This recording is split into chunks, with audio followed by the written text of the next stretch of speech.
Today's sports coverage of the NFL brings us to First Energy Stadium here in Cleveland, Ohio.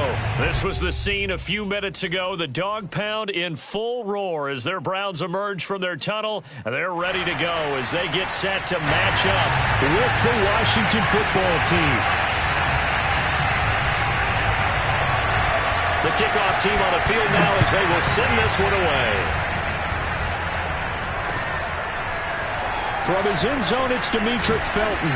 And in hindsight, probably should have taken a knee as he only gets this out to the 16-yard line.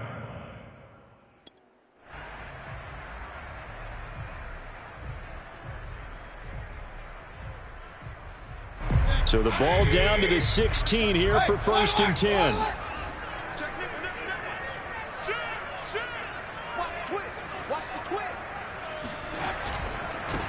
First carry for Nick Chubb. And he'll get this up to the 30-yard line. Seemed like a couple sets of eyes were on the quarterback, so he decided, hey, I'm going to hand this off. Got a good gain out of it. And you know you need good blocking up front in order to gain yardage, but every one of these RPOs, if you do it right and they look the same, whether it's handed off inside or the quarterback keeps it, that allows you to fool the defense so often. And in this case, fooled him with the inside run. The tackle by Cole Holcomb. I know that speed is the hallmark of today's NFL game, but the key to good rushing defense is still having your linebackers set the edge. So after the run for no gain, here's 2nd and 10. Mayfield looks to throw. They'll go screen here to Hunt.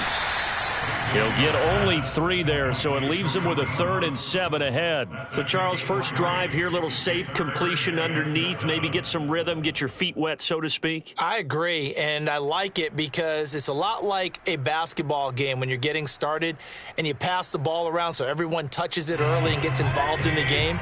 In this case, it's not just dumping it to a back and he's able to run with the ball, but you get your offensive linemen involved because they get to get out and run and hit people in the open field. Everyone getting their feet wet early. And that is incomplete. But the pressure there on 3rd down, forcing the errant pass. 4th down coming up.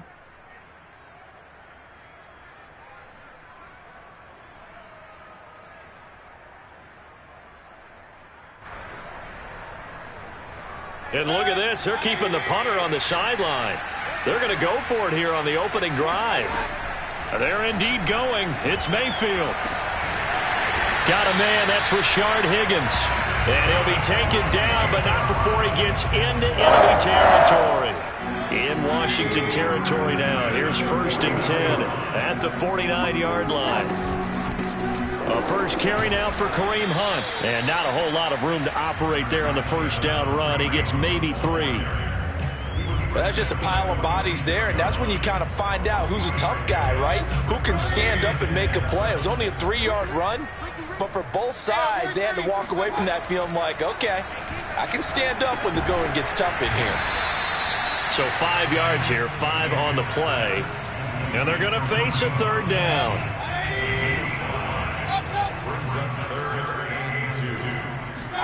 Mayfield on 3rd and 2, and it's hauled in by Austin Hooper. And he is going to have a Browns first down by a couple of yards as they're able to get 4 there on 3rd and 2. Line of scrimmage, the 37 on 1st and 10.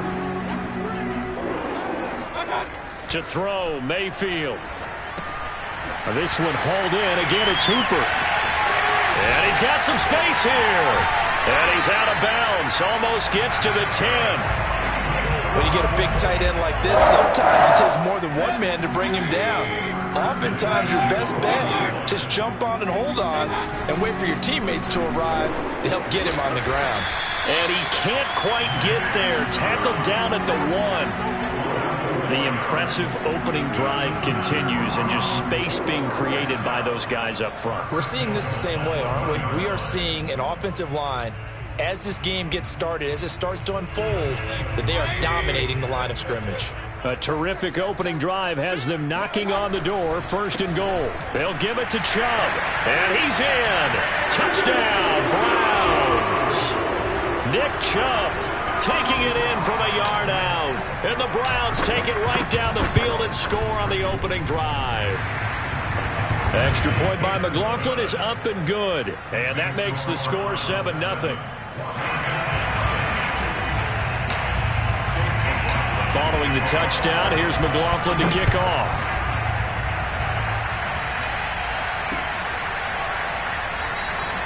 No return here for Carter, and this will be a touchback.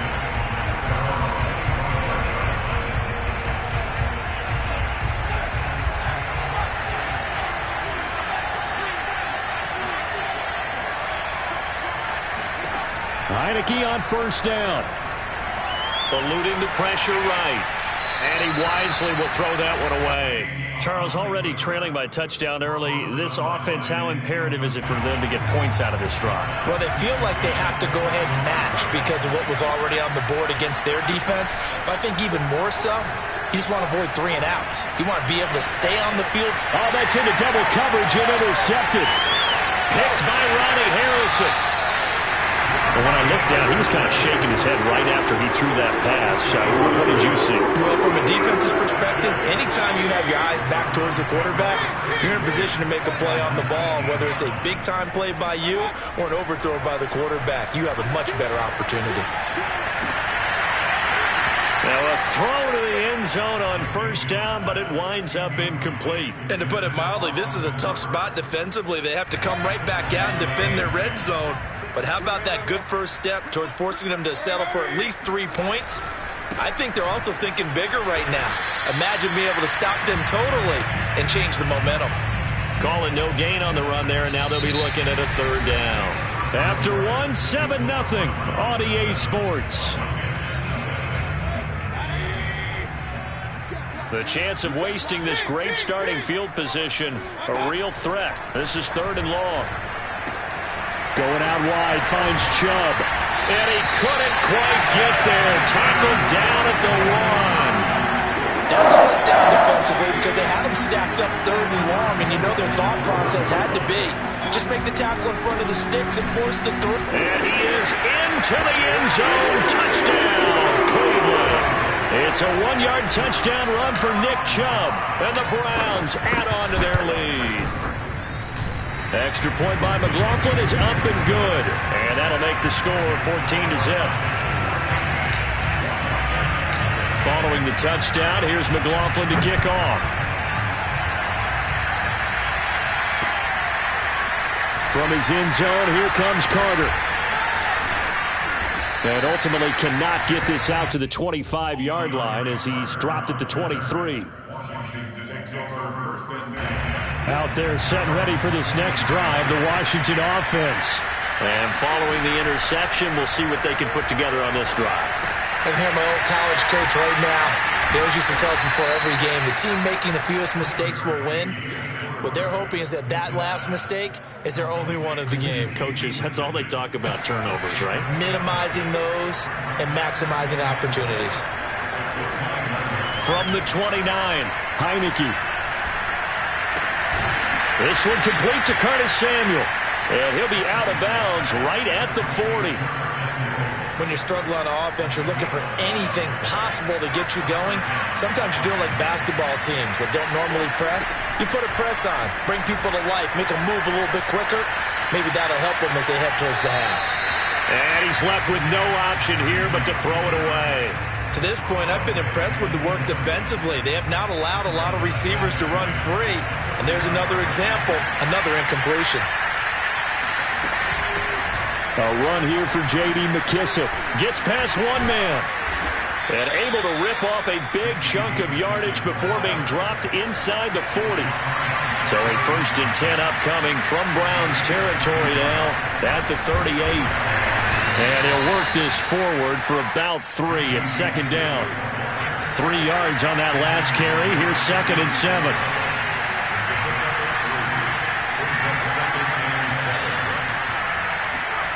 And the play fake, and now Heineke rolling to his right.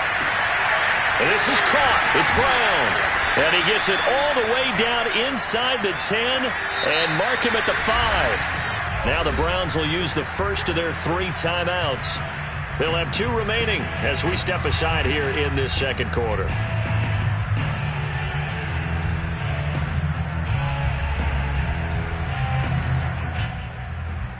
first and goal, and they got to be thinking a chance to get right back into this football game.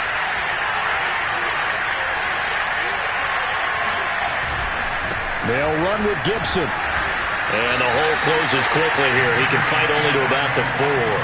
Only a yard that time. Second and goal.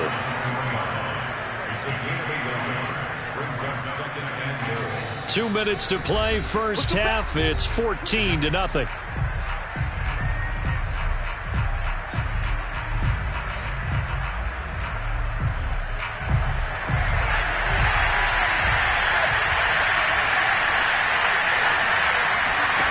Second down and goal. Heineke. And he's going to go down. Sacked right around the 17. Sacked there by Jadeveon Clowney. Second goal, last thing you need to do is get pushed backwards to take a sack. But he couldn't find anywhere to go with the football. Had to eat it and ended up on the ground. Heineke with a third and goal. He rifles one that's intercepted. Picked up by John Johnson. And the Browns are going to have it here at their own 32-yard line. So that's back-to-back drives where they're throwing an interception. Ordinarily, we look at the offense and say, what's going on with your scheme? Maybe we should look at the defense and just give them a whole lot of credit. They've got them frustrated right now. That's going to be brought in by Higgins. He's going to make everything up. And he'll take this into the end zone. Now, hold on here. We do have a flag down. So let's see what this is about.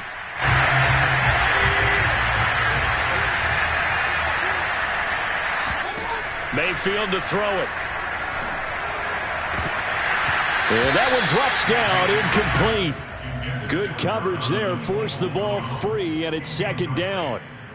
It's another zone defense. It looks like it's open for possibilities, but they did a nice job patrolling the middle of the field and forcing an incompletion. Still 15 yards to go, second down.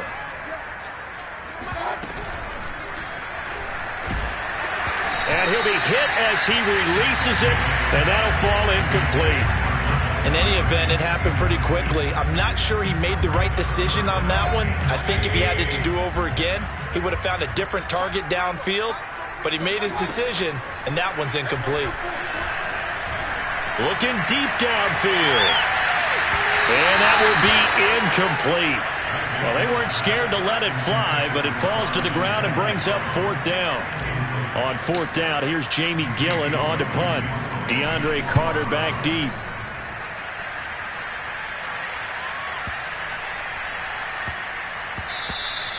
Yeah, he was looking for the checkup bounce, didn't get it. That scoots all the way into the end zone now for a touchback.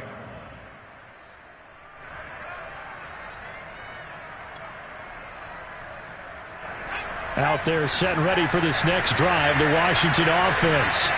And with a little under a minute remaining, they may try to put something together here just to try to cut into that deficit.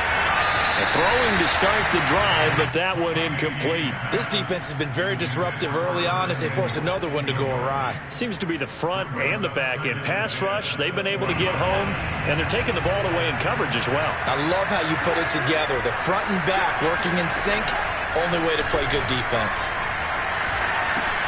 They'll dump that off to Gibson, complete. And he'll go down at the 26, following a gain of 6. Now Heineke.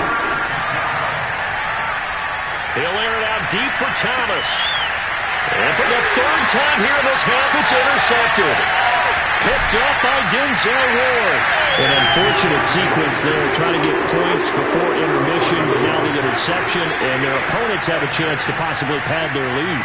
Yeah, they had an opportunity there, and they weren't able to capitalize on it, and that's something that could come back and haunt them later. They're begging their defense now to keep them from scoring before the half ends. Now a timeout taken. Perhaps a chance for one more quick play and then another timeout if they hurry. We'll see. First down, Mayfield. Quick hitter here, it's complete. And the Browns are going to have first and goal as they try to finish off this drive with 6 points. Now whistles and a timeout with 3 seconds left in the first half. Here's first and goal, and gosh, points here, a chance maybe to put this thing away before halftime. Mayfield going to take it on the sneak, and he'll get in. He's over for the touchdown. Baker Mayfield. in the final seconds of the first half. And the Browns will extend their lead here just before halftime. Extra point by McLaughlin is up and good. And that makes the score 21-0. So barring a touchback, this likely the final act of the half as the kick is away. And that one will bounce out of the back of the end zone, so we will start here at the 25.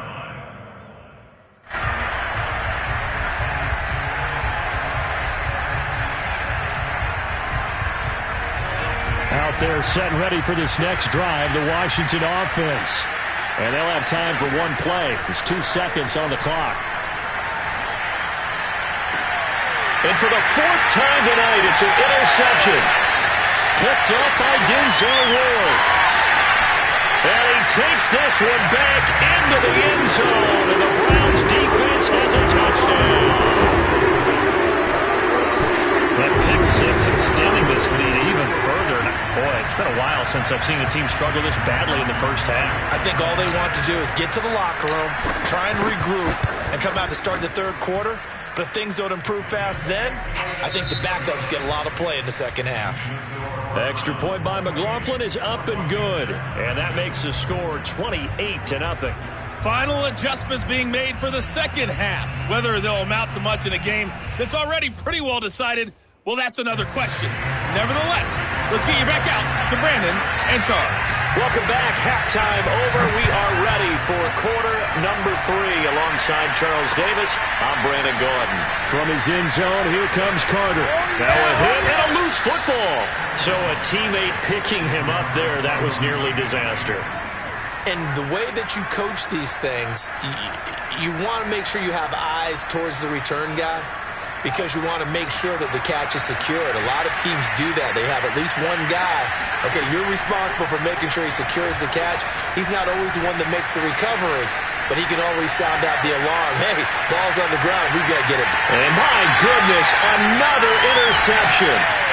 John Johnson with the INT. And the Browns are going to take over a couple of yards shy of midfield. And that one is going to sting. First play of the third quarter and a turnover. And you have to know that at halftime, they spent a lot of time going through their checklist of what they wanted to accomplish to start this third quarter.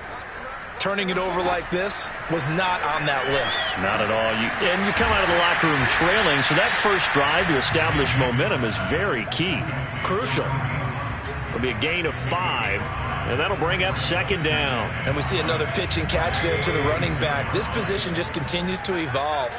They become just as critical to the passing attack as a lot of receivers, tight ends, because their ability to make people miss in the open field can really generate big plays for an offense. Run not just with dexterity, but with intelligence. Found the hole in the zone, made sure the quarterback saw him, and was able to make the sure catch and flip the down marker back to 1. This is caught inside the 15. And he gets this one inside the 15, just a yard or 2 shy of the 10. Well, so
NFL is on EA Sports, and we're at Raymond James Stadium in Tampa, Florida, with the echoes of Cannon Blast still ringing in our ears from the north end zone. The Bucs were introduced a moment ago, and they are all set as their guys will do battle with the Cleveland Browns.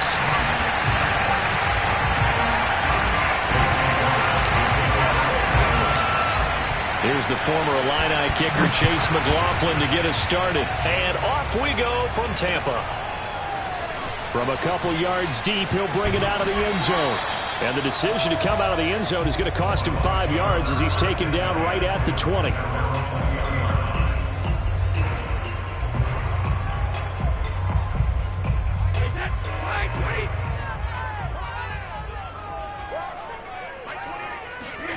On 1st and 10, here's Brady. Escaping the pressure right. And he can't find a receiver, and he's brought down. Jadeveon Clowney showing the explosiveness on the sack. A lot of talk the other day about them wanting to quiet this home crowd early and often. Very first play of the game, they do just that. You're exactly right about that, because that's often a conversation when you go on the road and you travel. Hey, let's take the crowd out of it. What a great way of doing so by putting the quarterback on the deck. Only 3 yards on the catch. It's 3rd down.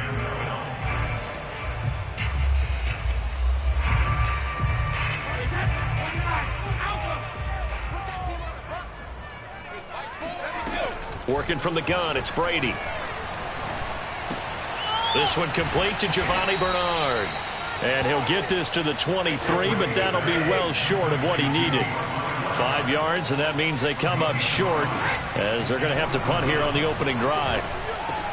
That's to his running back, complete. And he'll be touched out here, but not before he does pick up the first. From the 32 now, here's 1st and 10. Brady to throw again. And that one off the mark behind him, incomplete. Certainly appeared to take away his first read, and by the time he tried to look elsewhere and find an open target, the coverage was too good. That one falls incomplete. Here's 2nd and 10.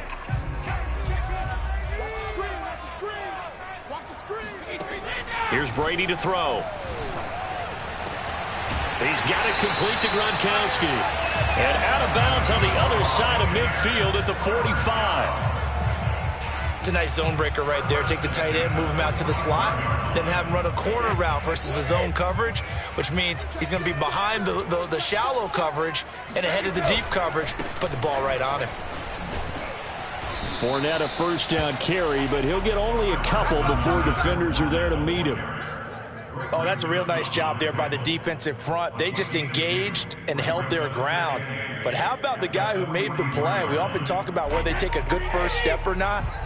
Many times you just don't take any step. Just get your feet moving, get your body going, and then once he made the read, he was able to make the play. This is a diving effort by Evans. What a catch. When you're a player of his stature, you don't just circle the games on your team's calendar. You circle the Pro Bowl. Without a doubt. That's a game that you just figure you're going to be in each and every year. And it's because of catches like that. That's why he goes.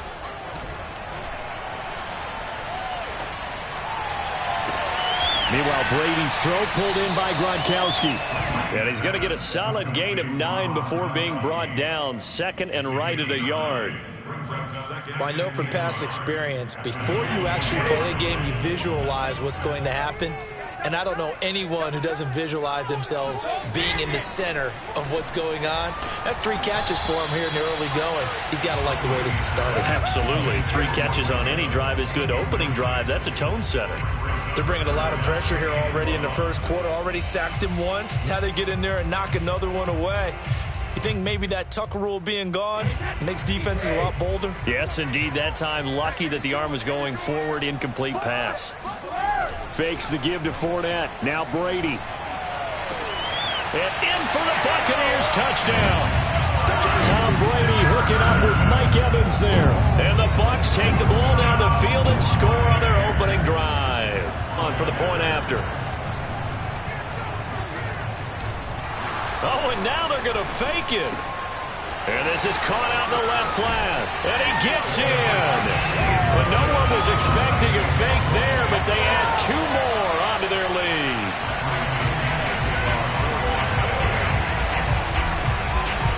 Kenyon with the kickoff honors following the touchdown.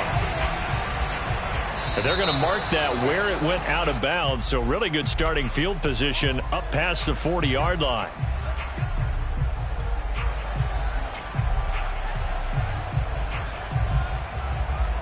Good starting field position for them as they come up 1st and 10 at the 41-yard line. Play fake. Mayfield. Looking for the out route. It's completed to Landry. And he'll go out of bounds. It appears right at the 45. They'll contain him to just 4. 2nd down.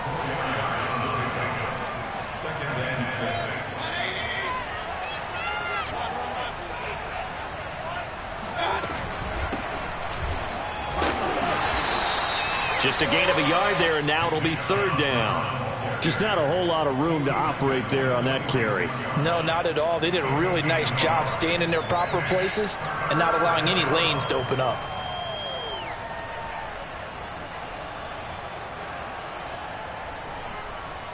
The Bucs with an extra defender now in the secondary here on 3rd down. From the shotgun, it's Mayfield. That's into a crowd and intercepted. It's Devin White, the linebacker, and he's able to get it back to the 41-yard line. That throw, Charles, over the middle of the field, and a few too many bodies in there got picked.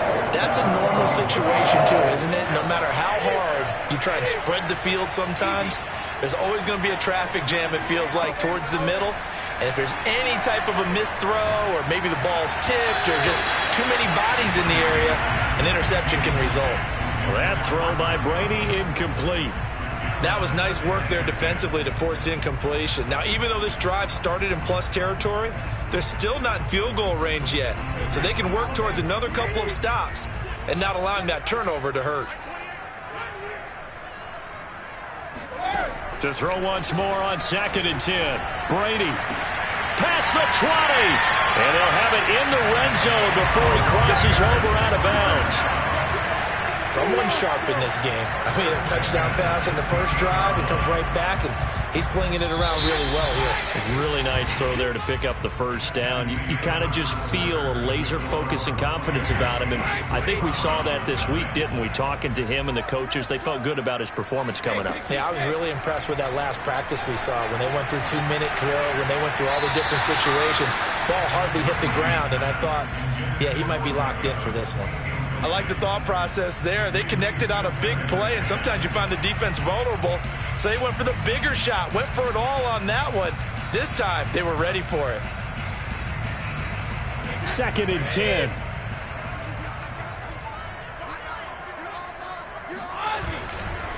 A handoff to Fournette.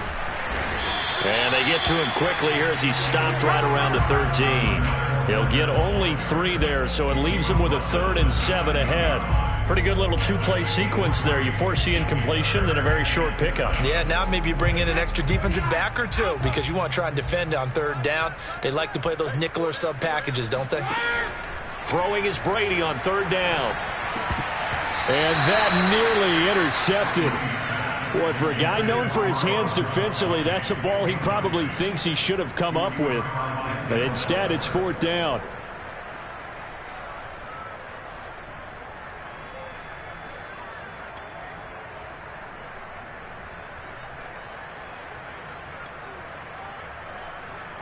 So it looks like the offense isn't going anywhere. They're going to go for it on 4th and 7. Brady to throw for it on 4th down. Over the middle, he finds Godwin complete. And now this is going to depend on the spot. And they say he's just short. The Bucs try it on 4th down, but come up empty. And this Browns defense stands tall.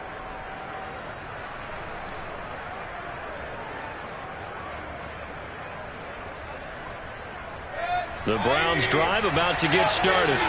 And following the interception, just any interception, are you a little bit more cautious when you start that next drive, or no, you just throw that out the window? I think you are. I don't think that there's any way you can run back out there and go, totally didn't affect me. Let's just go ahead and be loose with the football again. You're going to take care of it, but you have to be careful about being too cautious because now you can't run any offense at all. Still want to attack. We'll see how they attack them here. To throw again on second down. Mayfield. They'll go screen here to Hunt. One of my old teammates called me the other day when he was watching the game. He's like, man, trying to watch an NFL game and trying to account for their passing game, that's difficult. And just when you think you get everything covered, here comes a back out of the backfield. And in this case, he picks up a first down.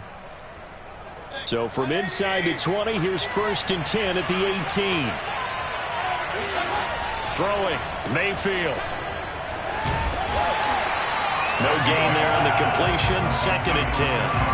As a defense, you're more balanced when you're in zone coverage because you're able to keep your eyes on the quarterback and see the play develop in front of you.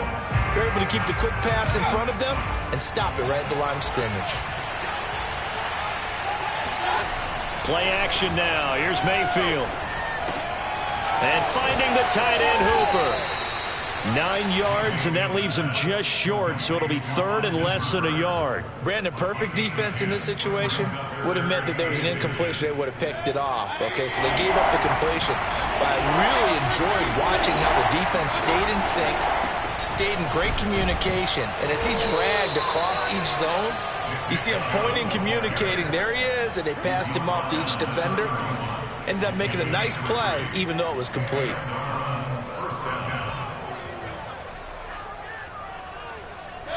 8-0 our score with 2 minutes left in the second quarter.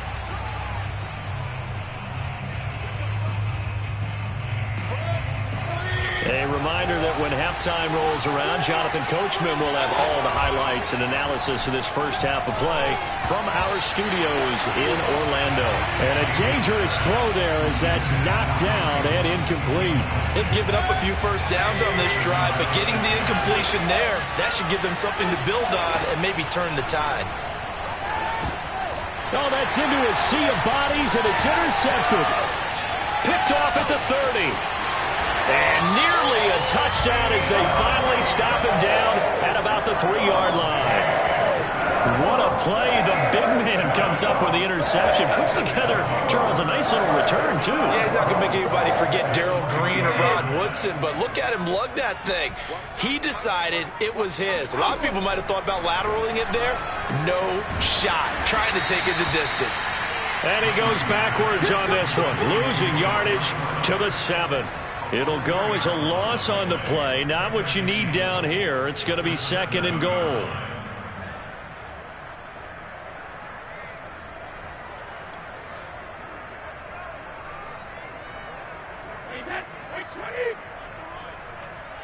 Number 28, Mike, he's coming. Check in. Let's go, defense. Let's go, defense. Who we got?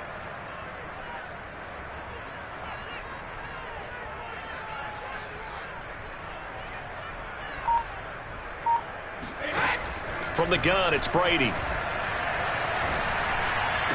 To the end zone, but it's incomplete. They may be snapping the ball near the goal line, but all you're thinking defensively, keep them out of the end zone. Force the incompletion, force them into going for 3, and not giving up 6. Now, they'd really like to make the short field pay off. We'll see if they can, but this is 3rd and goal. He's got it. A gain of 5, but not enough. Leads to a 4th and goal. Well, the coverage was tight that time. They allowed the pass underneath to him, but they rallied to him pretty fast, too. Converged on him and got him down. That'll bring up 4th down.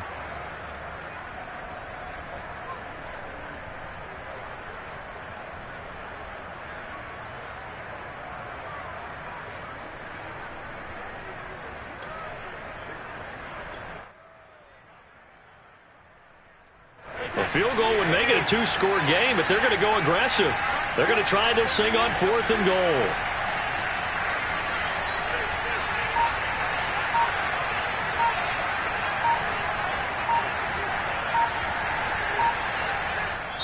Now the Bucs going to use the first of their timeouts as they'll stop it with 25 seconds to go here in half number 1.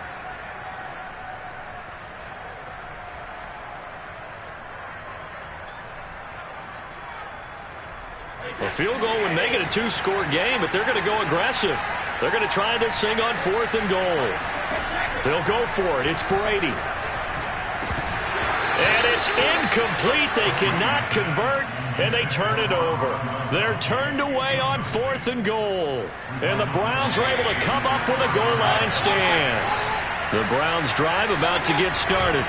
They start on the ground with Nick Chubb. And he'll just push his way forward for a few as the clock will run. Antoine Winfield up from the secondary with a tackle.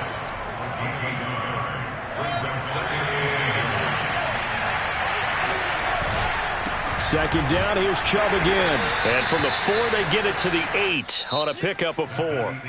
First half in the books. You're watching the NFL on EA Sports. Second half straight ahead from Raymond James Stadium. Both teams finishing up their halftime adjustments. So for the call, let's get back over to Tampa and rejoin Brandon and Charles. Welcome back. Charles and I settled into the booth ready for quarter number 3. The Browns going to see the football first, but they trail here as we resume play on EA Sports. From the 6. And he'll take it a yard or so past the 20, call it the 21.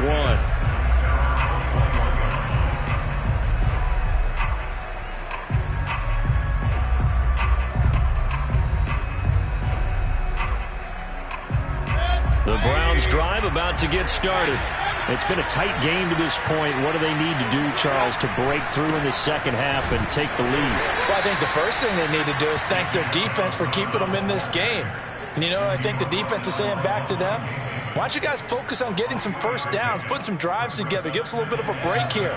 If we can get some rest, we'll play even better for you. And, oh, by the way, pay off a few of those drives with some points, too. Second down, here's Chubb again. And he's upended after a gain of 2 out to the 27. I have to think a major focus of the halftime meetings had to be figuring out how to create space for the running game to get operating. Well, what you pointed out to me at half seems accurate. That line has struggled to sustain blocks. Yeah, I would agree with that totally. They've got to focus on staying on their double teams at the first level, make sure that block's secure before they slide off and try and chip someone at the second level. Now the throw on third down, knocked away and incomplete. How about some applause for the defense there? They forced him to throw that one into coverage, and just like that, they're staring at a 4th down. Well done. And no move to get the offense off the field. They're going on 4th and 5. They're indeed going. It's Mayfield. Swings this out for Hunt. And he gets this one just shy of the 40. They'll mark him down at the 39. Boy, that's some kind of effort. When he caught it, I doubted if he could get there. Knew it was going to be close, but credit him. Really good effort. How about the rack on that play, the run after catch? But most of the time we think of it as just being an open field and picking up yardage. Sometimes you have to be real physical in order to gain the yardage you need for a first down. Now here's a pass on first down that's knocked away and incomplete. Quarterbacks work all the time on manipulating a defense with their eyes and their head movement. In this case, he just stared the receiver down. That allowed for excellent coverage, able to knock that one away. And this throw incomplete. Now the defender all over him that time, but it's going to lead to third down.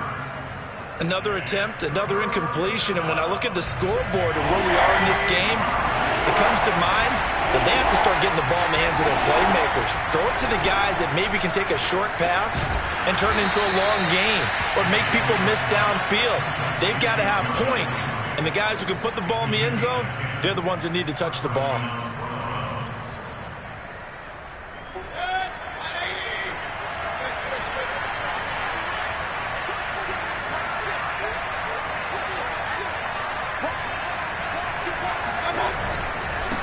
First down, they'll run with Chubb.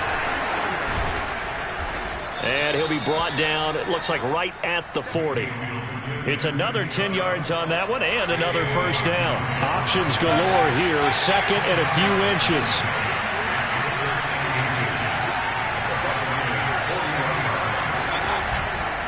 They run it again with Chubb. And he'll get it inside the 40 to the 39. Sometimes with the running game, you've just got to stick with it. Look, it's the third quarter, no time to panic. But that also doesn't mean you just do it the same way you've been doing it the entire ball game. Maybe change up some blocking assignments or run a few different plays, but stay with the overall essence of the running game.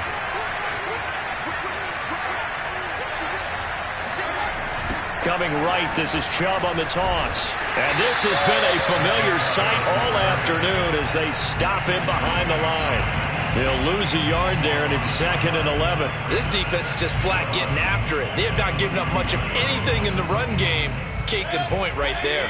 So after the loss of a yard, they'll look to push forward here on 2nd down and 11. Mayfield. It's caught by Hooper. And this is going to lead to another first down as the tackle's made at the Bucs' 13-yard line. Well, look what we have here. A sustained drive, and that was certainly AWOL in the first half. They really struggled to try and move the football. But right now, they certainly seem to have the formula work. And he'll take it into the end zone for a Browns touchdown. Kareem Hunt, a 13-yard touchdown run. And the Browns are able to cut into this deficit here in the final minute of the third.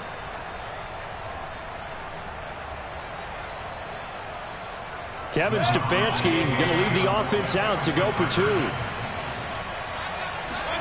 Mayfield going to try to throw for the 2.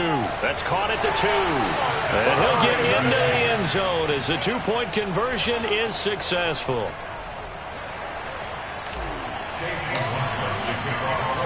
So all square here in this third quarter as the kick's away.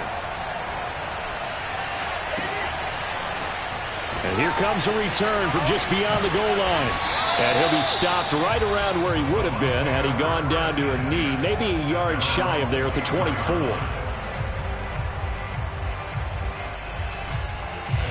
The Tampa offense ready to get their drive started.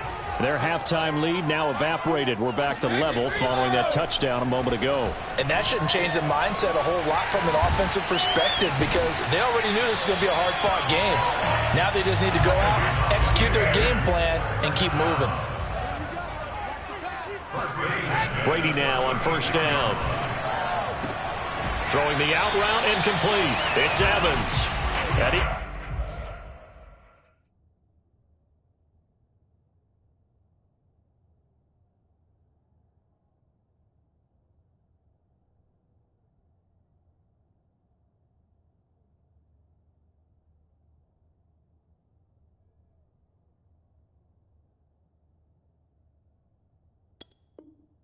it's going to be out of bounds right at midfield.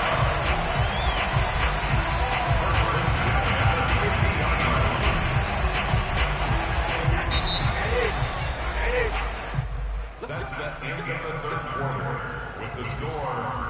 Back-to-back good plays have them on the move on first down. From midfield, here's Brady. Throwing left side, he's got Gronk, complete. 5 yards on the catch there, brings up second down. And let's face it, you can put any Halloween costume on him. You're not going to be able to disguise him because for a tight end of his size, difficult to sneak him anywhere, but that's what they tried to do. Lined up on his right, tried to work his way back to his left, but just a minimal gain as the defense was able to react quickly. Tell you what, he's been able to put the ball in some tight spots all game long. That throw, no different. Yeah, a lot of people would call it a gutsy type of a throw. I think he looks at it as, I can do it, so it's not that big of a deal to me, and I'm going to keep firing.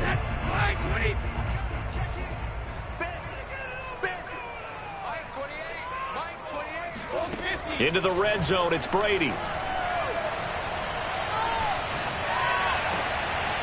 Looking for Godwin again, and he's got him once more. And able to get this down inside the 15, either the 13 or 14 before he's out of bounds. So a critical mistake, roughing the passer. Now it's 1st and goal. Brady going to throw. Flushed out right.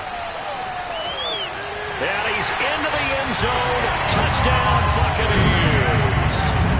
Tom Brady taking it in from 7 yards away. And the Bucs have taken the lead. Oh, they flip it to the kicker. He looks like he's going to throw it. It's a wobbler, and it's intercepted.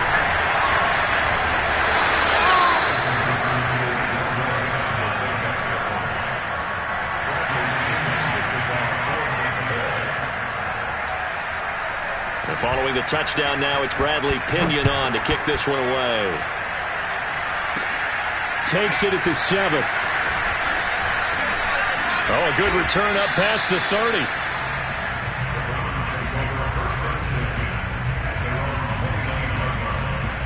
The Browns drive about to get started. And they will be looking to answer the touchdown their defense just surrendered. Still a good chunk of time remaining here in the fourth quarter and a chance to regain the lead in a tight one. An opening for Chubb on first down as he dashes forward for about 7. Well, partner, I know this type of running back. I mean, this size, this intensity usually gets better as the game goes on. I just tell you from experience, the first few quarters, oh, you're eager. You come running up there, I'm going to tackle this guy. By the fourth quarter, you're coming up and thinking about it. And D-line wearing down fourth quarter. Yeah, that's not a guy they want to see consistently. So from the 39 now, they'll come up on a 1st and 10. Here's Mayfield.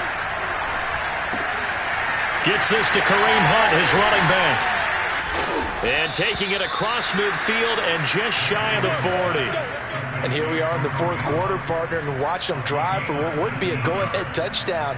And you and I both know this is where you need a quarterback who can keep his cool back there.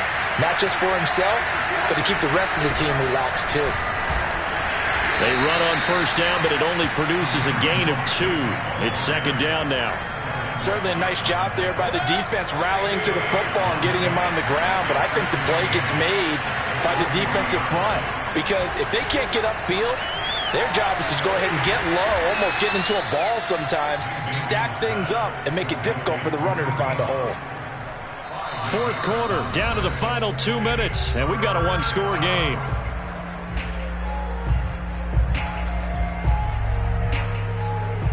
So the Browns in possession of the football here as we get you reset. They face a critical 3rd down now, needing a score here in the late going. To throw, Mayfield. And he's going to dump this off to his running back, Hunt.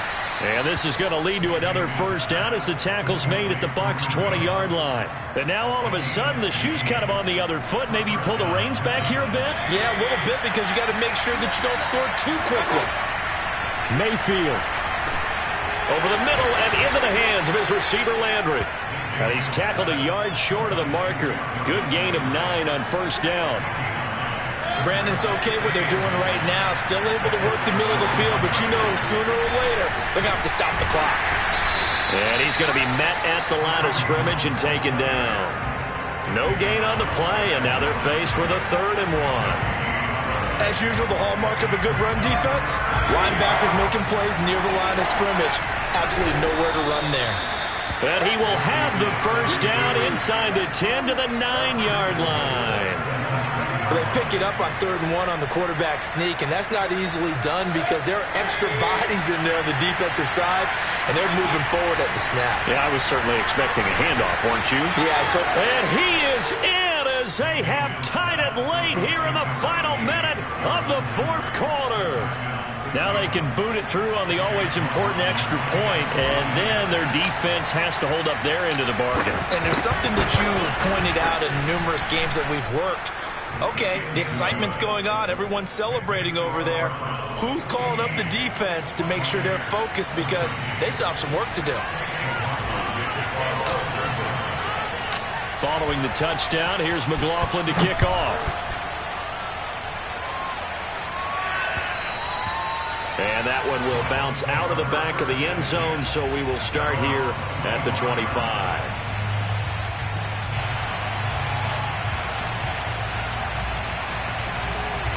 The Bucs offense set to begin their next possession. They only need a field goal. Obviously, the clock a huge factor. They'll be watching that. What do they need to do here, Charles? Your sequence of plays has to get you out of bounds. Completions, get out of bounds, gain some yardage. Then when the clock hits 7 seconds or left, now you've got a decision. Are you in field goal range or is it Hail Mary time? Because from 7 seconds down, you don't want to take a shot that you're going to have another play. We'll see how they handle it. Following the incomplete pass, here they go again. 2nd and 10 from the 25. Pass caught. Miller. Oh, he's got some breathing room. And he's across for the touchdown, and it's likely the game winner here in the closing stages. How many people are watching this one right here who gave up? Because that score, they might want to try and rush back into this stadium. Yeah. What looks like is going to be the game-deciding score, although a little bit of time left, so you can't count your chickens before they're hatched. Well, they better come back in here and watch this one because you and I, we're not going anywhere. We want to see this one play out. Back to throw, Brady. Flush to his right. And he's going to go down. Can't get rid of it. So a sack on the two-point try. So the inability there to get the two-point conversion sort of leaves the door at least a little bit more ajar. And puts the onus now on the kickoff team and the defense to make sure they don't give up a big play that puts them in position to lose. Especially on this kickoff. Got to be careful. And he's going to get this across the 20 as he's out of bounds at the 23. At their own 23-yard line.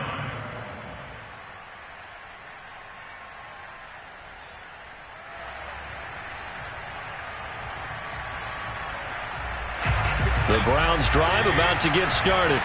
Critical condition here, obviously. Got to hope to get something quick right and then maybe take that shot deep. And once they do take the big shot, you've got to worry on defense. Of course, no one getting behind the defense and make it an easy throw. But nowadays, it's not just the ball being tipped in the air and people in the end zone in a cluster. It's that guy that's short in the end zone who comes up and ends up making the play because he goes unguarded. So there's a lot to think about if you're playing defense in this situation. We'll see if they can cover all their bases. That one is caught by Hunt. So they'll quickly now signal for the timeout.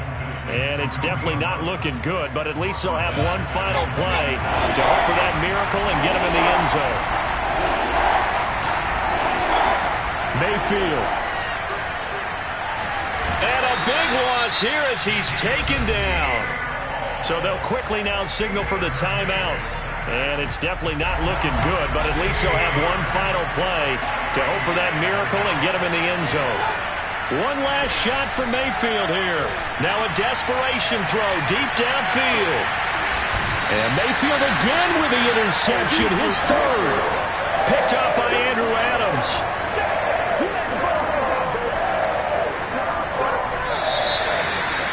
Well, we were on hand for a fun and entertaining game here. Coming down really to that last play. Great job defensively to get the pick and seal it. And we know that every play during a game matters.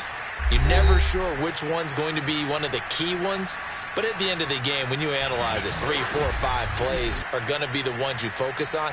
And that last play was one of them. The last shot had to take it, and they came up with the interception and sealed their victory.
sports coverage of the NFL brings us to First Energy Stadium here in Cleveland, Ohio. The folks here in Cleveland, even though all the down years, have never stopped supporting their hometown guys, and we got evidence of that a moment ago as the Browns made their entrance.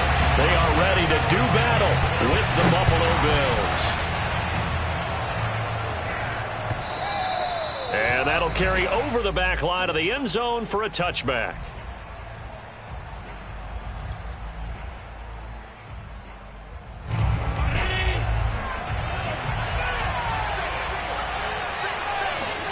Here's Allen on 1st and 10. Buying time to his left. And he's able to get this one up to his 30 before he's out of bounds. 5 yards on the game's first play, 2nd down. Okay, he's not going to get the first down, but this is still a nice job of buying some time and then running to get to the sideline and get out of bounds and avoid the big hit. From the 30 on 2nd down, Allen, he's going to go for a big play downfield. Oh, this is taken in. It's complete. So how about that for a chain mover? They're all the way down inside the 40 now for 1st and 10. Here's Allen. Steps away to his left. And Allen will have the first down as he's able to slide to avoid the contact at the end. Partner, he was going through his progressions. Not there, not there. After about the 3rd one, he decided he better pull it down and run for it. And he slides down and avoids the hit for good measure. And meanwhile, Allen's throw here pulled in by Beasley. And brought down, but not before they get it inside the 10 to the 7. And now a timeout called defensively by the Browns. They'll have 2 remaining as we step aside here in this first quarter. 1st and goal, a chance for an early statement here on the road. Now Allen. They'll try and set up the screen. It's complete. And they go the wrong way on this one. Losing yardage back at the 12. It'll go as a loss on the play. Not what you need down here. It's going to be 2nd and goal.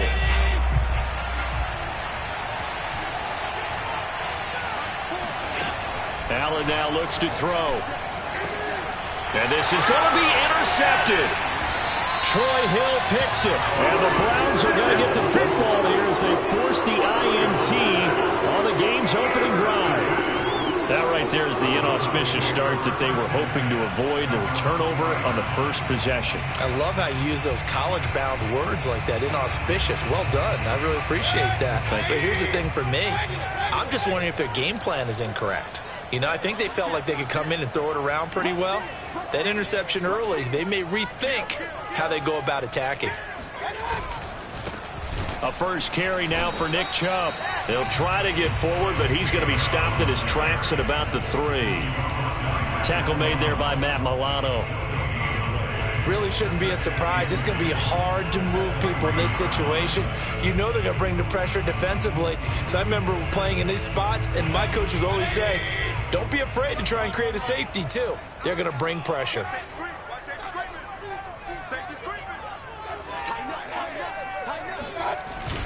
2nd down, here's Chubb again. And he's able to get this across the 10 before being taken down. Usually we see runs like this as the defense breaks down later in the game, but this guy set the tone early, running through all types of tackles and put the defense back on its heels.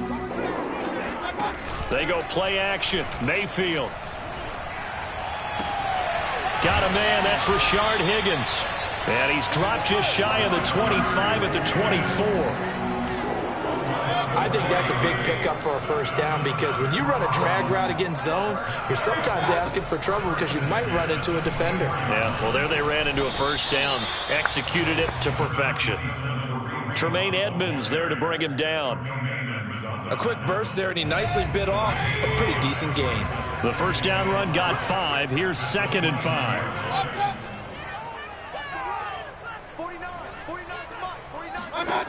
Mayfield to throw it. Looking left side, that's caught by Landry. And all the way in. Touchdown, Cleveland. Like so many wide receivers, he is a threat with the ball in his hands, and he's able to do his damage here after the catch. Chase McLaughlin on for the extra point. It's up and through to make it 7-0 Browns. Makes the score Browns 7, Bills 0.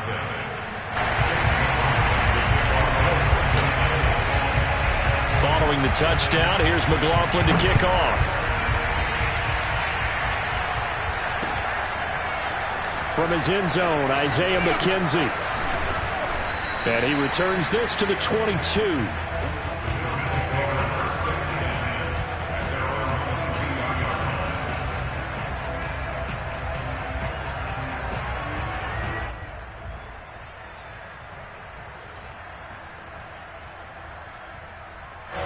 The Bills come to the line to start their next drive. And they had a nice little drive going last time. Threw the interception in the red zone. Costly.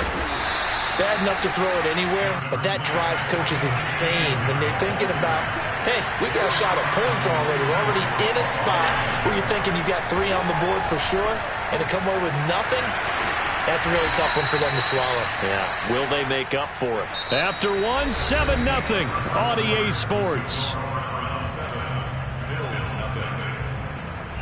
Ball up to the 35 now as they come up on 1st and 10.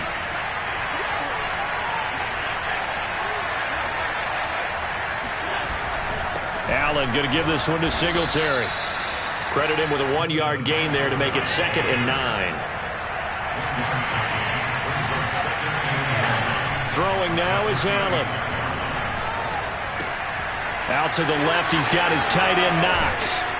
And he'll be taken down, but not before he works it past the 50. And this was a nice example of an offensive coordinator scheming his guy open. Just a little underneath route, just trying to free up some space, and it worked awfully well. Got him not just space, but plenty of room to run after the catch to pick up really nice yardage. 1st down, and they're going to throw with Allen, eluding the pressure right. He's got it complete to Stephon Diggs. And he is out of bounds, but not before he's inside the 30. And this has been a nice answer to the touchdown drive against them a few minutes ago because they've come out and reestablished the tempo. A nice throw there, and they're putting together a very strong drive as a response. Allen's throw caught by Sanders. And they do get him down, but not before he's able to slip it inside the 5-yard line. Now the Browns signal for the 2nd of their timeouts.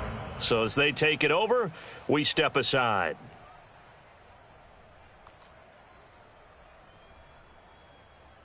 Two big plays in succession. Not sure this D knows what hit him, but now they got to get ready. It's 1st and goal. Now Allen. The left side caught by Diggs. They'll contain him to just 4. 2nd down. It's a game of matchups, and that's why you take your receivers and move them around a bunch, especially your best guys. And when they work out of the slot, you often hear the coaches talk about how great it is because it gives you a two-way go. You can break out or you can break in. That makes it hard to defend.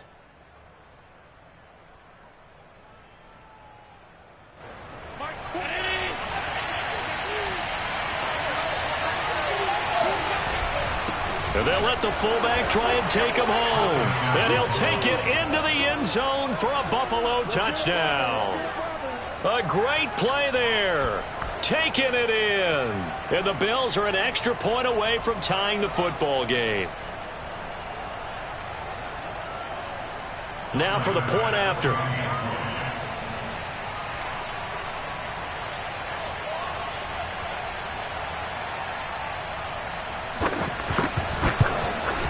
It's up and good, and we're tied at 7 here in quarter number 2.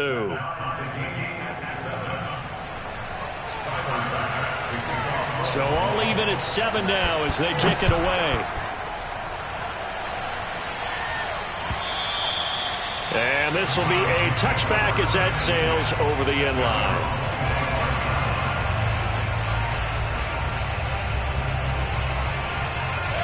The Cleveland offense ready to go. And that last drive, a long drive, but not just that. They had a great air attack going. Do they stick with that? I would think that they... And now this is intercepted. My goodness. Picked off by Micah Hyde.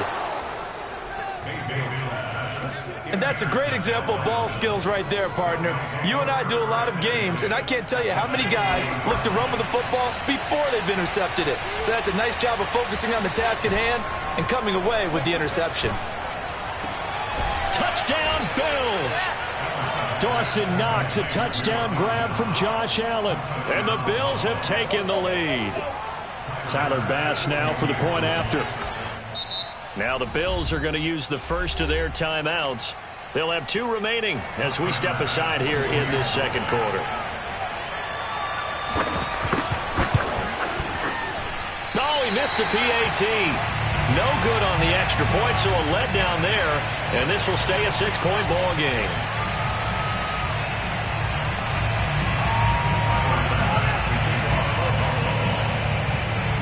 So with the missed PAT in his rearview mirror, he goes back out to kick this one off.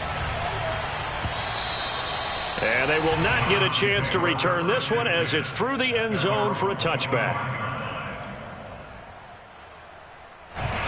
The Browns drive about to get started. And last time, 1-play interceptions. So this offense, they should be fresh. That's a good way of putting it. And I can't wait to see what they decide to do with play calling. Because a 1-play drive where you throw an interception, a lot of people think the very next time out, run the football, don't give them a chance. Maybe play action. I think maybe you go play action, show your quarterback you got a little confidence in him, and let him fling another one. Open man is Higgins. And he gets this to the other side of midfield across the 45 before going out. I like watching the wide receiver screen because it's a real teamwork play. Because guess what? The guy catching the ball, he'll get all the credit. But how about the people up to block in front of him, either fellow receivers or offensive linemen? That makes that play a really nice timing play, and sometimes it can break big. On 1st and 10, Mayfield. And he's got the hook up to Landry. And brought down, but able to get it to their 30-yard line. Well, so far, little to no resistance by the defense on this drive alone.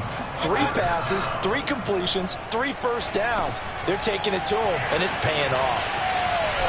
And down he goes, taking it inside the 10, just shy of the 5 at the 6. So it's 1st and goal, and a great opportunity to get that lead back before the break. Boy, how about the speed with which this offense can get down the field? It's taking them no time at all to get down here. And he'll barrel his way into the end zone for a Browns touchdown. Nick Chubb, a 6-yard touchdown run. And the Browns can grab the lead if they hit the extra point. Extra point by McLaughlin is up and good. And that will give them the lead here as we get on towards halftime. Following the touchdown, here's McLaughlin to kick off. Isaiah McKenzie now on the return. And able to get this across the 20, but not much further as he's dropped it to 23-yard line.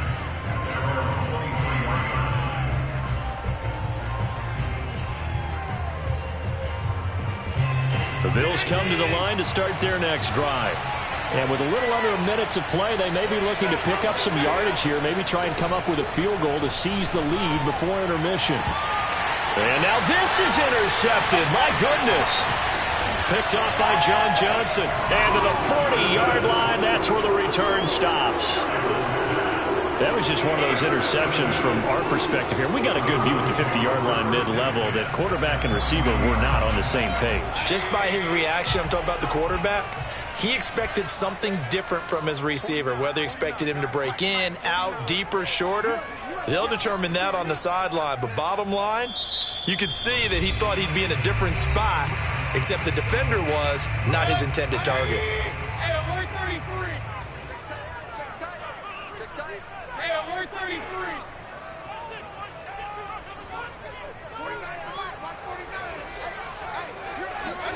Following the interception, Mayfield. And he fires one that's intercepted. Picked off by Jordan Poyer. And the Bills force the turnover. They'll take over at their own 27. And that now 2 interceptions thrown in the second quarter. And you know, a lot of people look at these guys and they think to themselves that maybe, possibly, they're still thinking about the first one. And they probably are. I think in this case, he's just trying to atone for the first interception. Tried a little bit too hard, maybe forced it a bit. and instead created a second one. And he'll be out of bounds across the 30-yard line. He'll wind up getting right about 4 there on the scramble, and it's second down. I think we have to give credit to him for buying time and extending the play. But you know there's some really upset defenders on that one. They thought that they had him. Instead, he was coated in Teflon and got away.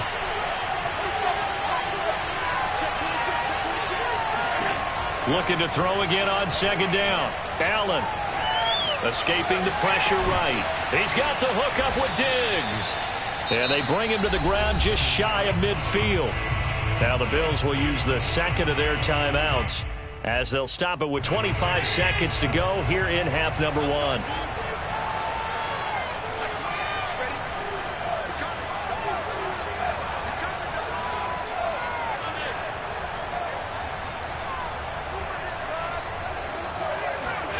On first down, Allen. He'll let this go for the end zone. He will find Diggs in the end zone. Touchdown, Buffalo. So there is the big arm of Josh Allen on display. He can throw it as deep as anybody, and that was an absolute laser. And as that ball was hanging in the air with the receiver streaking downfield to meet it, here in the stadium, you could just sense the crowd thinking, oh, no. And their worst fears were realized as that one turned into a long touchdown. Allen will try to throw for it. Hit as he throws there, incomplete. So unable to throw it in for 2 from the 2. Let me ask you, as a former DB, what changes there around the goal line on a 2-point conversion as far as how you're defending? You just make sure you never back up and you never retreat. You establish yourself really on the line of scrimmage, put your heels on the goal line at worst, and if they're going to throw the ball, make them throw it over your head because they're going to run out of space because of the back of the end zone. Never let a guy catch one in front of you. Trying to shake off the interception. He'll look to throw. He's going to take another shot here. And this is caught.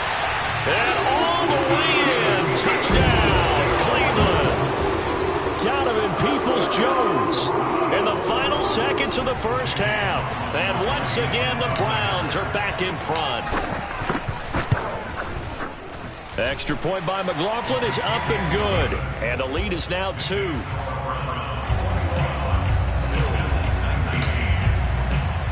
So not much time to speak of remaining in this first half as the kick's away. Returning it, Isaiah McKenzie. And beyond the 20, but not by much. In fact, just a yard pass there to the 21.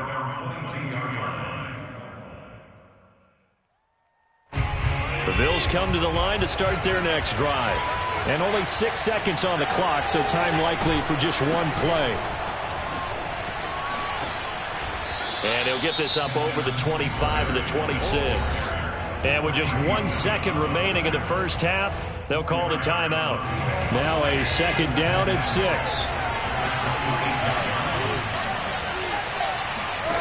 A final shot before half for Allen.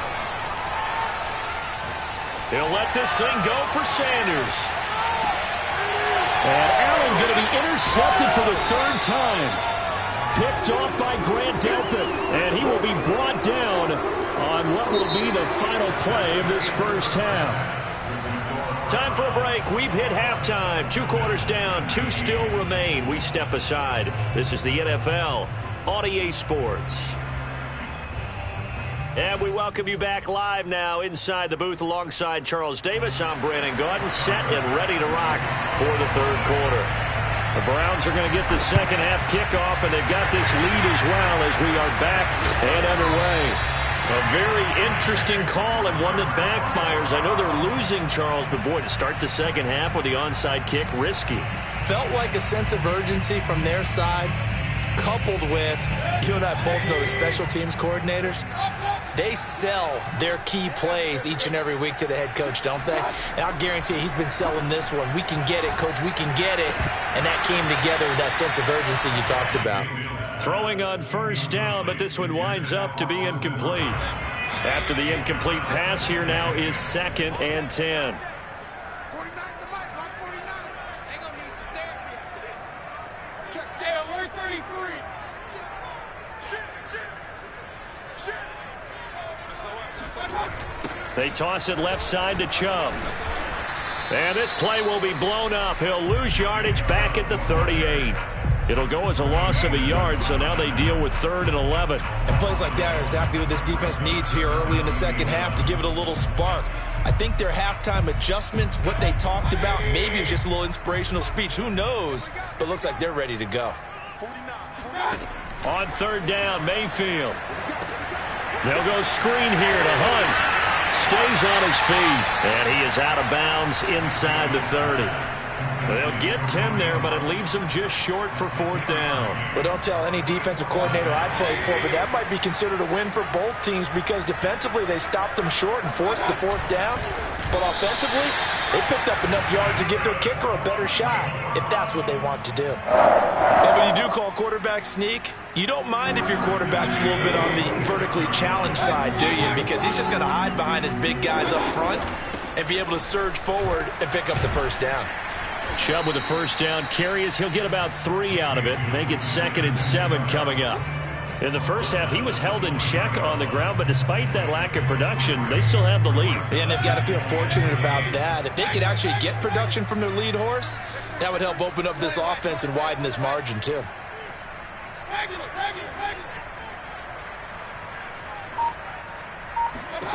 On 2nd and 7, Mayfield.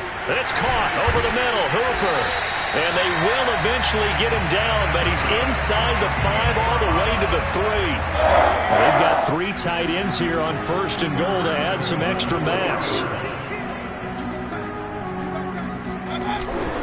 Chubb. And it's been like this all night long. Nowhere to run as they stop him behind the line. A loss of 2 there, 2nd down. Well, it's apparent the defense understands the situation. They have to keep them out of the end zone here. That's a great start by them. A loss on that play. Can they force them into a field goal attempt? Touchdown, Browns! Nick Chubb, he scored on the ground and through the air. And the Browns add 6 to their lead. It seemed like they were so focused on the guys out wide, they forgot about him out of the backfield. That's a really good point because you've got to communicate, and oftentimes when you start counting receivers, that's exactly what you do. You start from the widest receiver, work your way inside. Who gets lost sometimes? The back in the backfield. That's exactly what happened there. And he got into the end zone. On the return, it's McKenzie. And he brings us out past the 20 to the 24.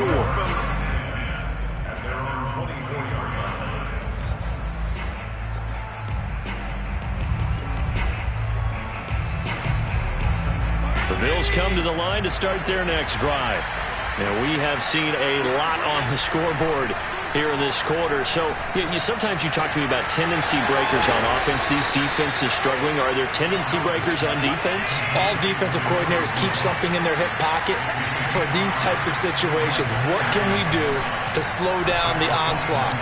But the biggest thing is make sure these guys encourage each other, pick themselves up, because right now it's been a really tough ball game trying to stop these offenses. Oh, it really has, especially as of late.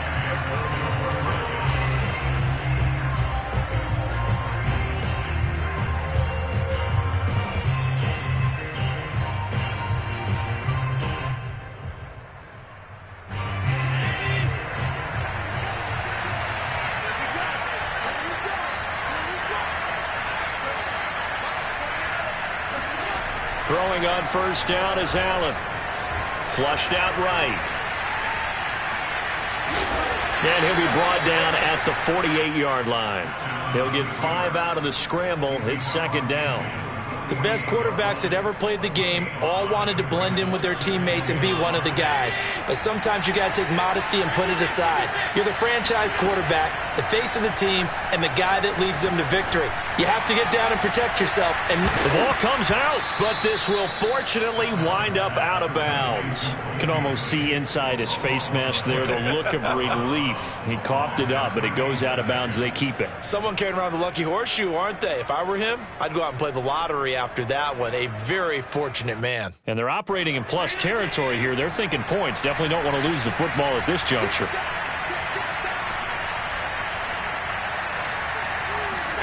So they fake the handoff. Now Allen. They'll roll him out right. Looking for Sanders here on the deep ball. And that is incomplete. I know he was trying to get the completion downfield, but the way this game has gone, with a few of the runs he's made along the way, he should have kept the ball and taken it with his feet downfield. That's the big play that shreds the defense.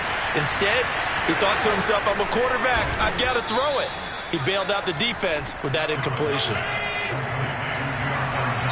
Now whistles come in. We're going to get a timeout here by the offense. And as the two teams talk it over on their respective sidelines, we take a break. A lone second remains now in this third quarter. And again, it's Allen on the move to his left. And that is caught, but he will come down out of bounds, says the side judge, incomplete. 3 quarters in the books. We'll return with more after this. This is the NFL, and it's on EA Sports. So now 2nd and 10 after the incompletion on first down.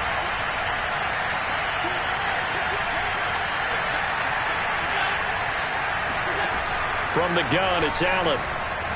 Dancing to his left. Oh, no, he lost the football. But this will get out of bounds, so possession will stay the same. Thankfully for the offense, a fortuitous bounce there on the fumble goes out of bounds because they're down here in the red zone. You don't want to lose one there. You don't want to lose one, and the best part, because it went out of bounds, they retain possession, still have an opportunity to put points on the board.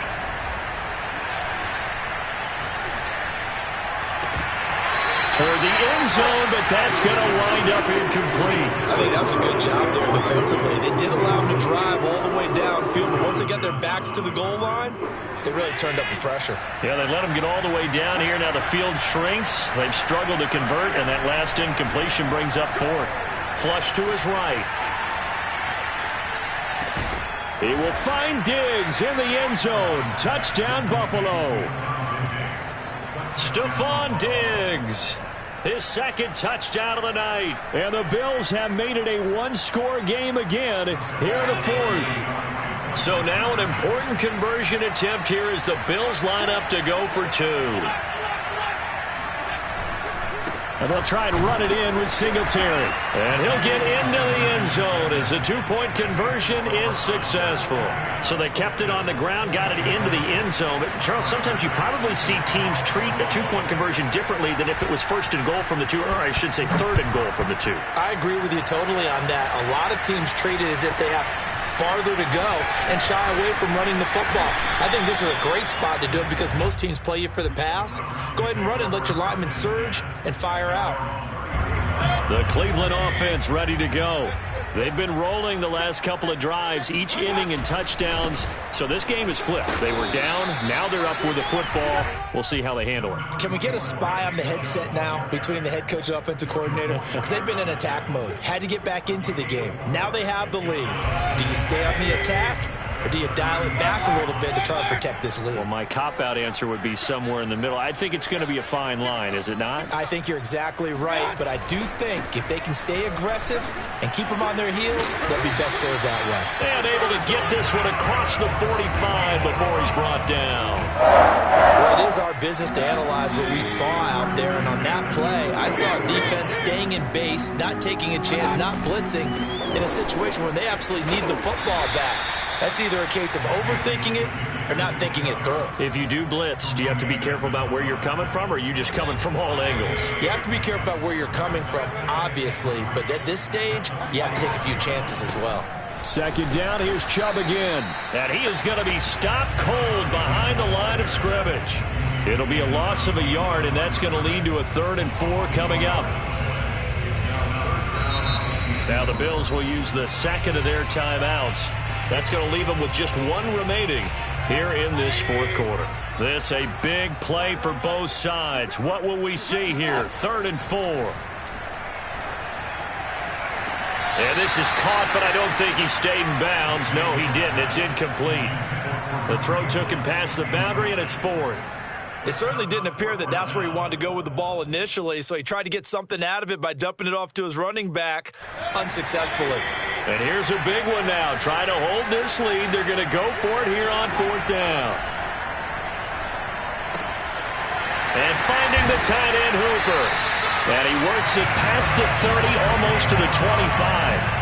I will take your role, partner, but up in the fourth quarter and going for it on fourth down and picking it up. How about that? A big chance. That's why football is not for the faint of heart. Tackle made there by Jordan Poyer. I have to chuckle to myself a little bit, Brandon, because right now I could be in that huddle with that offensive line. I know exactly what they're saying. If you call a pass play here, we're going to call timeout. Run the football. We've got control of this thing. Get him behind us and let's go. Their time to shine. On second down, right back to Hunt. And he's taken down after a gain of 3 as they move it from the 22 to the 19. This has been an up and down, back and forth type of a game, hasn't it? Maybe this long drive, take a little bit of the wind out of their sails, kind of settle things down a little bit. The 8th play of the drive coming up. It's 3rd and 3.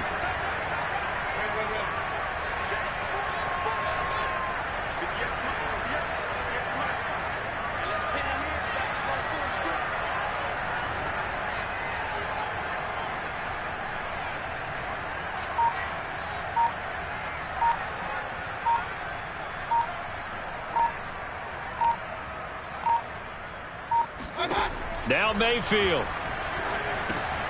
And he completes it to Hunt. And this one goes nowhere. Losing yardage back at the 22. The Bills are going to go ahead and use their final timeout as they'll head to the sideline and talk over what to do next. They'll break the huddle here and go for it. This is 4th down. Mayfield. And this is caught at the 8. And brought down, but not before they get it inside the 10 to the 7. I can hear it right now that most people in our business are saying, why aren't they running the football? But I happen to agree with this strategy. They've had success all game long. I don't think they should go away from it. Too often, teams go into that protect mode and end up giving away the football. This team has stayed aggressive, and it's working out for them.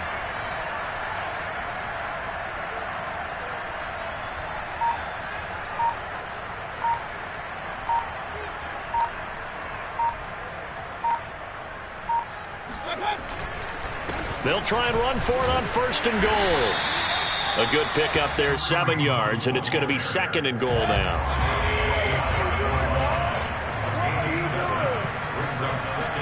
Mayfield keeps it himself, and he's across for the late touchdown. And in the final seconds, that one should just about put a capper on this game. Extra point by McLaughlin is up and good. And the lead is up to 8. Following the touchdown, here's McLaughlin to kick off. And no return on this one as the fair catch is signaled for and taken.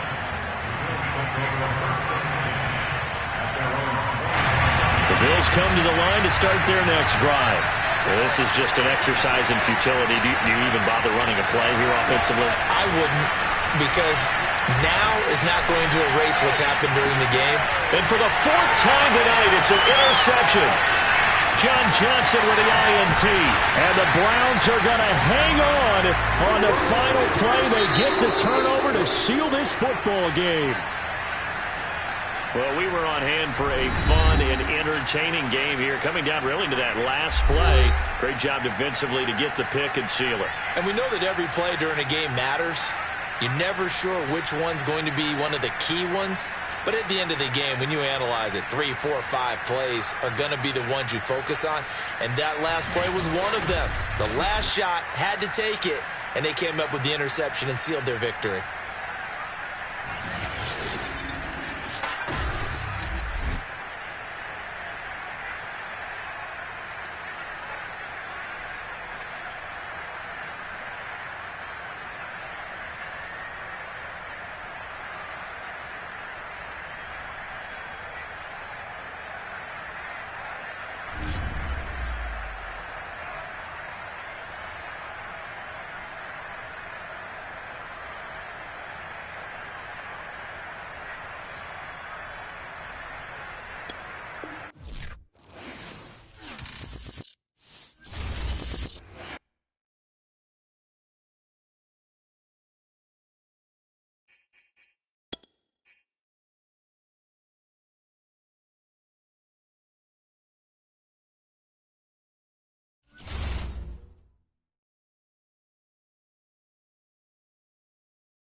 NBC Sports coverage of the NFL brings us to First Energy Stadium here in Cleveland, Ohio. This was the scene a few minutes ago. The dog pound in full roar as their Browns emerge from their tunnel. They're ready to go as they get set to match up with the Jacksonville Jaguars.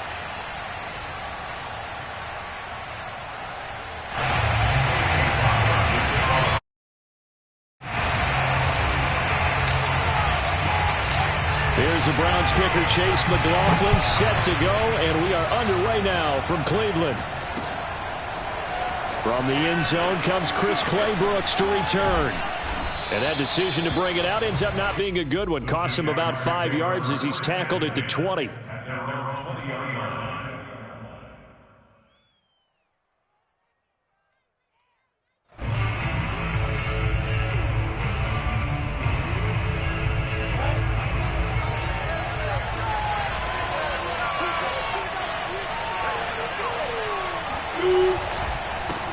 And they'll run it. This is James Robinson. And he is brought down at the 22 after a gain of 2. And it brings up second down. Here's Robinson again on second down. And he'll get about 3 as he takes this up near the 25. The big part of a middle linebacker's job is being able to take on blocks and then go make plays. But the best ones, they have those big guys in front of them playing defensive line to hold blockers off of them and allow them to flow sideline to sideline and make the big hits. Sets up the screen to Robinson. And he's going to be taken down about a yard shy of the first at the 29. So still a scoreless game in the first, but they're going to go for this thing on their own side of the field on fourth down. Now, meanwhile, they go for it on fourth down, and my goodness, incomplete. A surprising move here on the opening drive of the game, and the Browns are going to get this thing back. Excellent field position.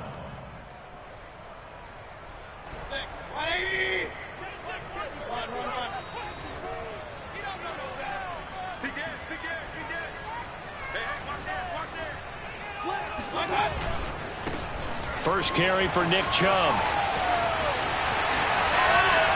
And he is into the end zone. Touchdown, Cleveland. Nick Chubb, 29 yards. And the Browns have taken the early lead.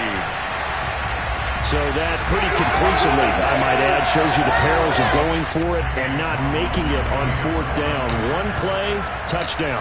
Yeah, and I've got to put this on the man in charge, the head coach. He made the decision to go for it.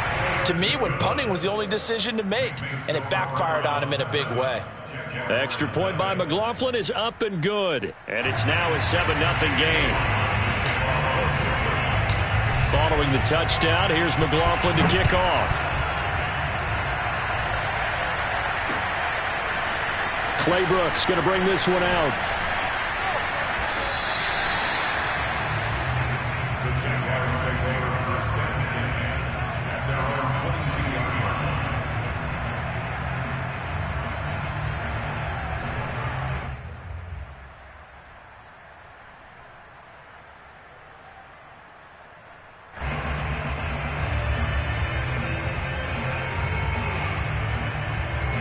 Jaguars come to the line to start their next drive. And last time this unit was out here, costly turnover, and then that turned into 6 points. They've got to make amends. And how many times have we sat in meetings with coaches and they use the term complementary football? Offense take care of the defense, defense take care of the offense. That didn't happen on the last possession. This is a chance for them to pick themselves back up and help their team. Yeah, we'll see if they can recoup and recover. Meanwhile, Lawrence's throw into the hands of the receiver, Chenault.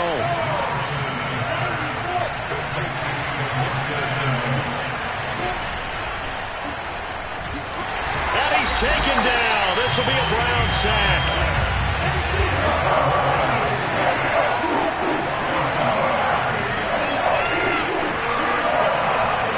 From the gun on third down, Lawrence. A slant to Jones. And he will have a Jaguars first down. They needed 4. He doubled that. He wound up getting 8.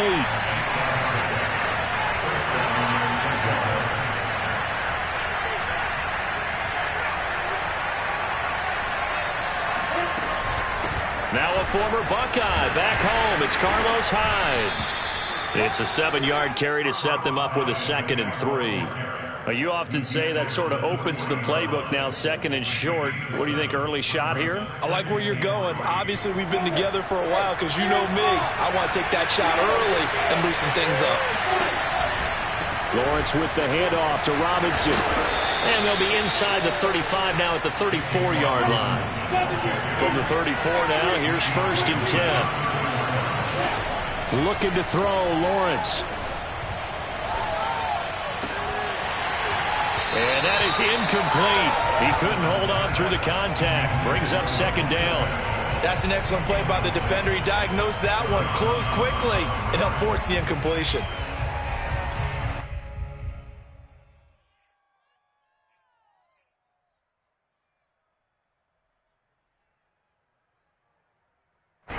So after the incompletion on 1st, now 2nd and 10.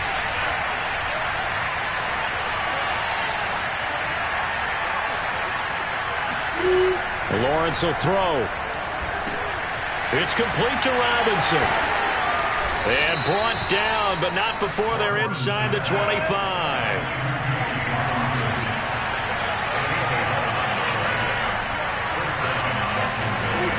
On 1st and 10, it's Lawrence. And his throw's going to be incomplete. I think he's got to be careful not to force anything into coverage right there. There weren't really any throwing lanes, but the best part for him, he's got 2nd and 3rd down to fall back on.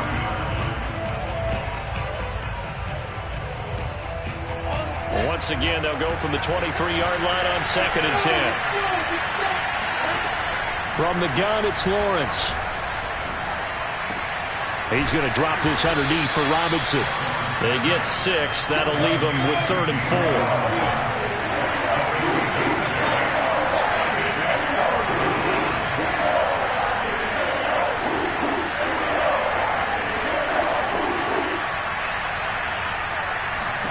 Now Lawrence to throw. And that's going to be incomplete. The contact there enough to jar that ball free. And it brings up 4th down. I think that's how this defense is going to need to play these tight ends. Again, get right up on them and stay physical. And that paid off on that play, helping force that incompletion.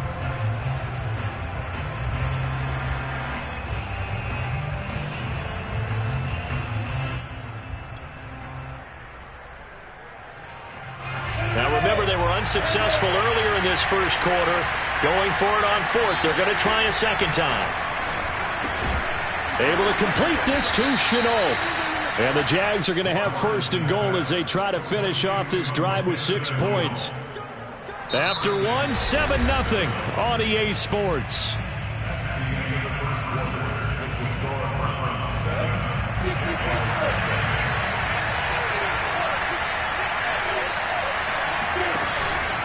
They'll try and run for it on 1st and goal. And nothing doing. He's immediately taken down at the line of scrimmage. Nothing doing there as the 13th play of the drive proves to be unlucky. Toward the back corner of the end zone, but he could not get the feet down. This will wind up incomplete. Now we got 3rd and goal coming up, and couldn't you imagine being in that huddle, partner? You know they're looking at each other saying, we can't come away with just 3 points after this drive. Yeah, they've covered a lot of ground. They want more than that 3. They go screen pass to Hyde. And he's going to be brought down just shy of the 5 at the 6. The offense stays out there. A big challenge here from this far back, but they're going for it on 4th and goal.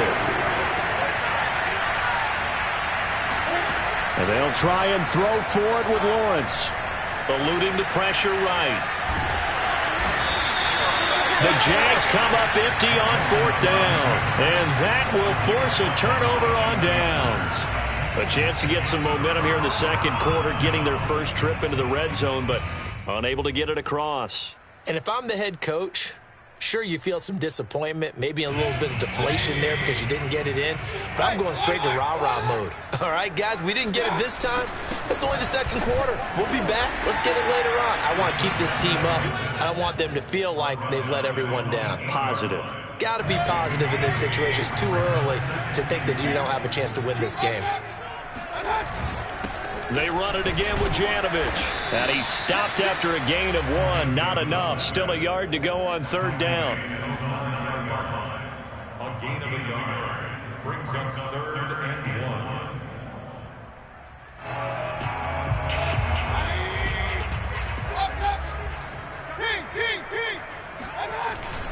They'll run for it. Here's Chubb. And he is going to have the first down as he's up to his own 13-yard line. Everyone understood their role on that play. 3rd and 1. You know the defensive guys, they're trying to get down and get low and get leverage on the offensive lineman, but they didn't allow that to happen. They created a crease and allowed him to get through for a first down. Now a run on first down is not going to get off the ground as they will get him behind the line of scrimmage for a loss of 3. That was well played there defensively. 2 tight ends in the formation, which essentially gave them 7 blockers up front. Hard to imagine with all that size and beef that they could let a tackler through, but that's exactly what happened. A loss resulted. They'll try to throw here. Mayfield. And he's going to be brought down. Back at his own 6-yard line. Devon Hamilton able to get him for a loss of about 3. 2 minutes on the clock, second quarter, 7-0 ball game.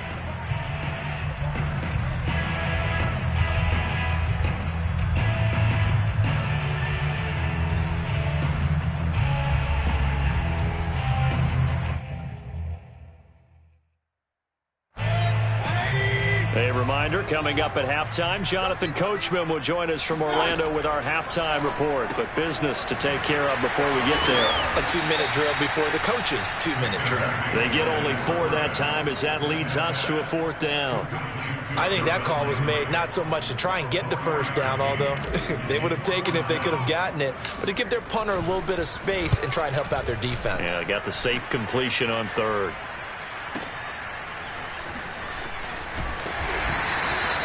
That'll be put in the books as a 53-yard punt. And the Jaguars go on offense, first down and 10.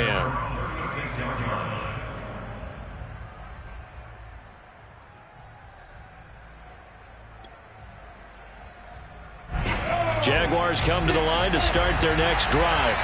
And on the last drive, they were in field goal range. They just opted not to kick it, didn't get it. How does that change the mentality this go around? I don't think it changes much for the head coach because this is what he preaches all the time. Attack at all times in any spot on the field, and he likes touchdowns, not field goals. Now, your field goal kicker, you got to make sure you nurse him through and say, okay, don't worry about it. When we need you, you got to be ready to go. And the team, of course, loves to see points on the board. So let's see if it changes a little bit. They're in the same spot again. Well, we'll see what the decision is here if they get to that spot.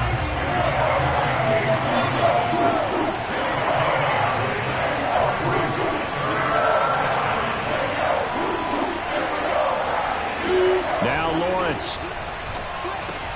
Connection made with Chenault. And some room to run now. Touchdown. Laviska Chenault. 59 yards. And the Jaguars are on the board here in the final minute of the first half. Well, we know that he can beat you in a number of ways. He can catch it short, he can take it long, or he can do what we just saw right there, catch it and then run with the football. Point after, right down the middle. And we are tied here in the second quarter.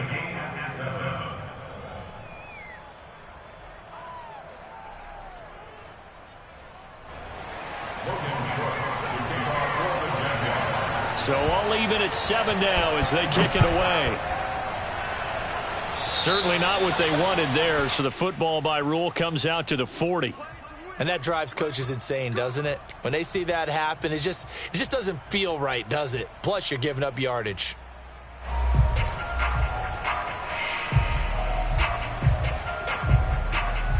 They've got good starting field position as they come up here 1st and 10 at the 41-yard line.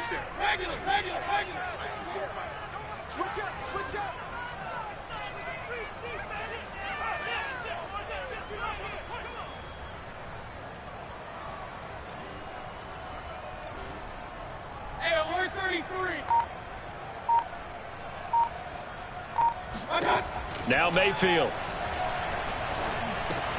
They set up the screen to Chubb. And he's able to get this one out closer to midfield across the 45. The first down screen pass, good for 5. Boy, that was certainly well-read defensively. And the key to any screen play is space to work. And there was none to be found there. And they tackle it for just a short gain. Working with 2nd and 5 now.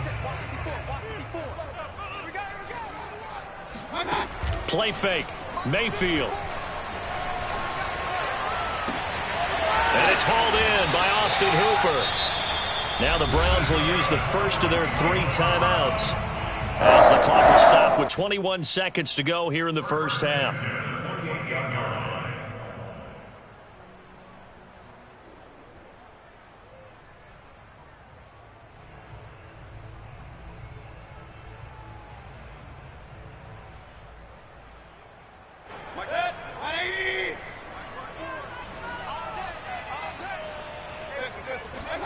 First down, Mayfield. And that is knocked away in the middle of the field and incomplete. Nice play there to force the incompletion. And to me, one thing's for sure.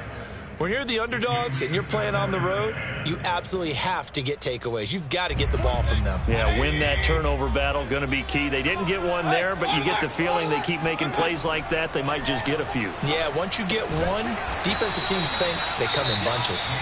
Now the Browns signal for the second of their timeouts as they'll stop it with 13 seconds to play in half number 1. Now the Jags with 5 in the secondary now on 3rd down.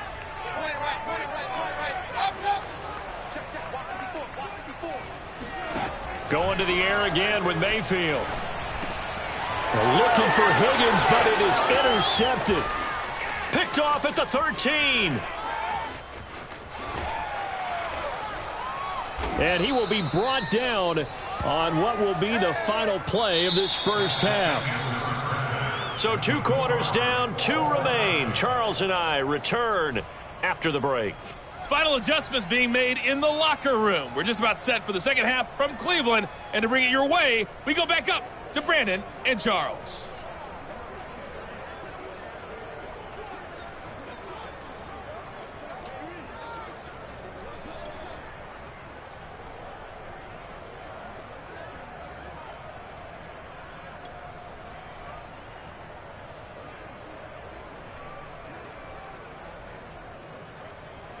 And we welcome you back now. Alongside Charles Davis, I'm Brandon Gaudin, getting set for quarter number 3 here.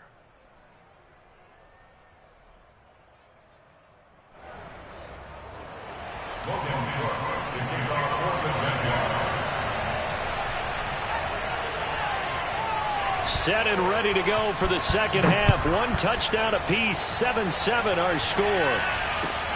This fielded right at the goal line. And he won't quite make it to the 25.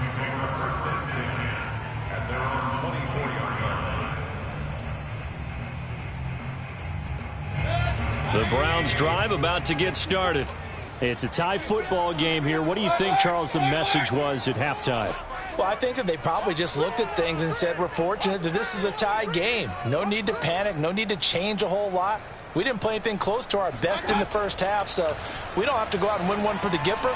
Let's just go out and play our best football and win one for us. And some play callers, when they go into games, they don't mind calling a lot of screens, and they don't care what down. They were maybe 1 block away from really having something there to start this drive. Good job defensively to cut through the blockers and make the tackle on the screen, or that could have gone for maybe 15 or 20 yards. Ahead of the chains now, 2nd and 2.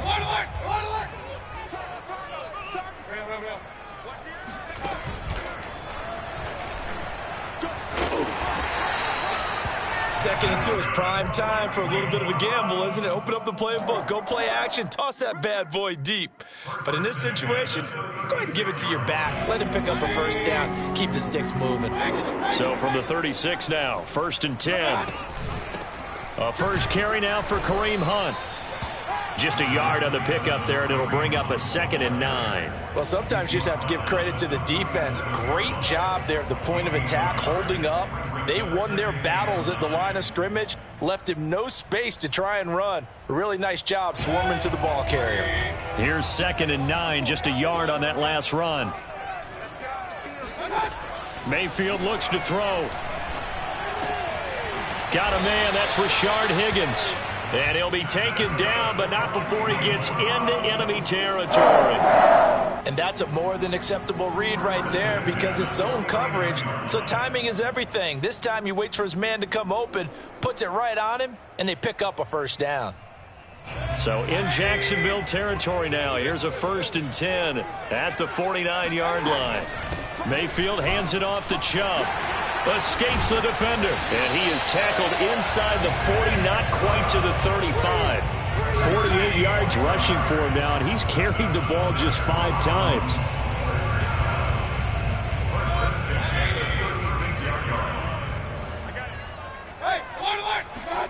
Play action now. Here's Mayfield. And finding the tight end Hooper. And he's going to be out down inside the 20 at the 15. It's taken a while for this offense to get going. A little creaky at the start, but they're oiled up now. A nice throw there, and they're really putting together a good drive. And able to surge forward for about 5 yards down to the 10. That's a strong pickup right there on 1st down, and as this drive goes on, we're seeing an offensive line and running game imposing its will. 2nd down and 5.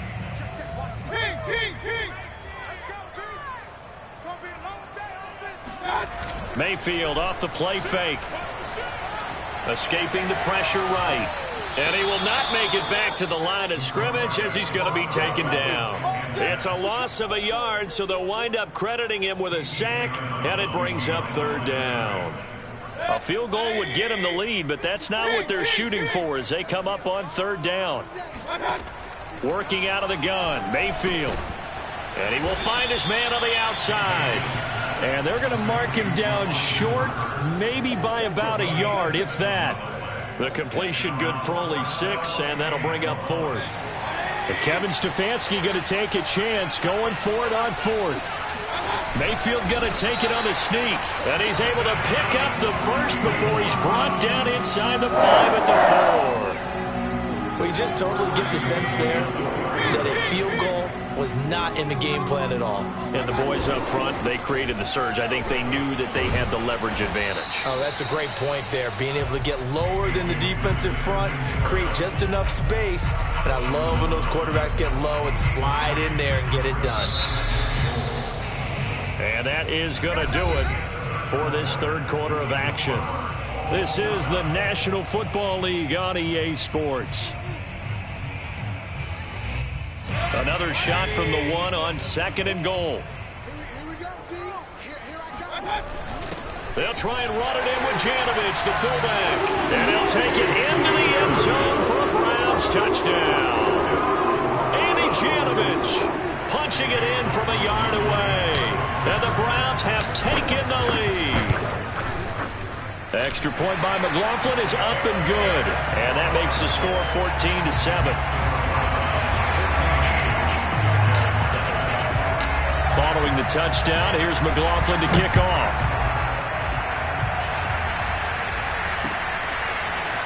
Clay Brooks going to bring this one out. And he's up past the 20 to the 22-yard line.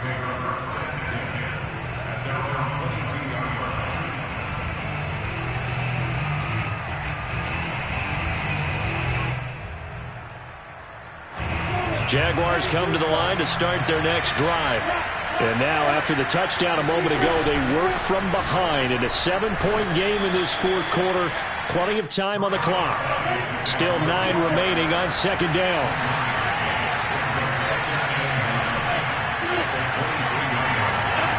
Here's Lawrence.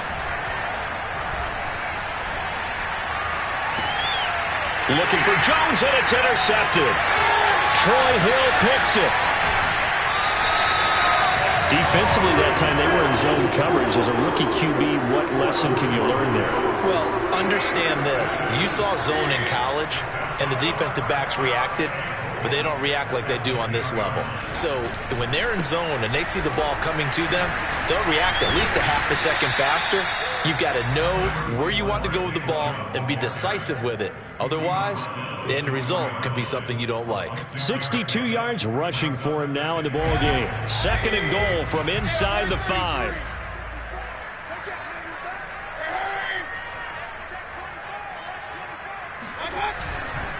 Chubb again.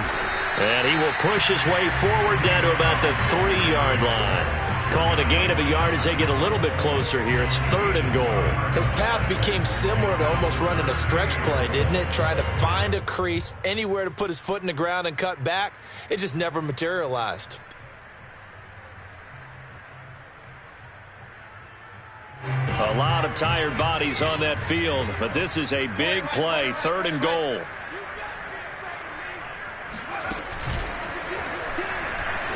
And he is into the end zone. Touchdown, Cleveland. Nick Chubb, his 2nd touchdown of the night. And the Browns take advantage of field position on the turnover to cash this one in. Extra point by McLaughlin is up and good. And it's now 21-7. Following the touchdown, here's McLaughlin to kick off. Claybrooks going to bring this one out. And he'll get it up past the 20 to about the 22. At their own 22-yard line. Jaguars come to the line to start their next drive.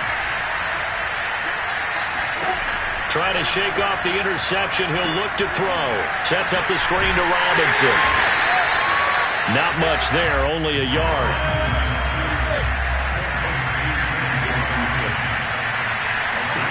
Throwing again on 2nd down. Lawrence. And this is intercepted, and that should do it. Picked by Ronnie Harrison. And he takes this one back into the end zone.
Sports coverage of the National Football League brings us to legendary Lambeau Field in Green Bay. No team means more to a city than the Packers to Green Bay, and this was the scene a few moments ago as the green and gold made their way out of the historic tunnel. They're ready to go as they get set to match up with the New England Patriots. On the return from his end zone, Malik Taylor. And the decision to bring it out, not a good one, as he's tackled at the 15.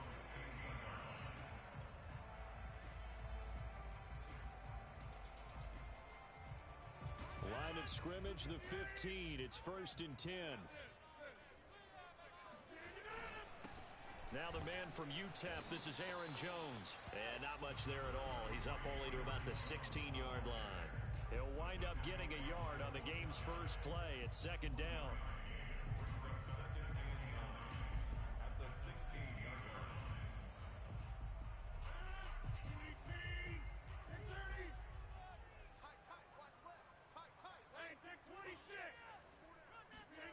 Now it's Rodgers. He gets this to Devontae Adams. So the completion results there in 9 yards. And that'll bring up what looks to be a 3rd and inches. Can't be more than a half a foot.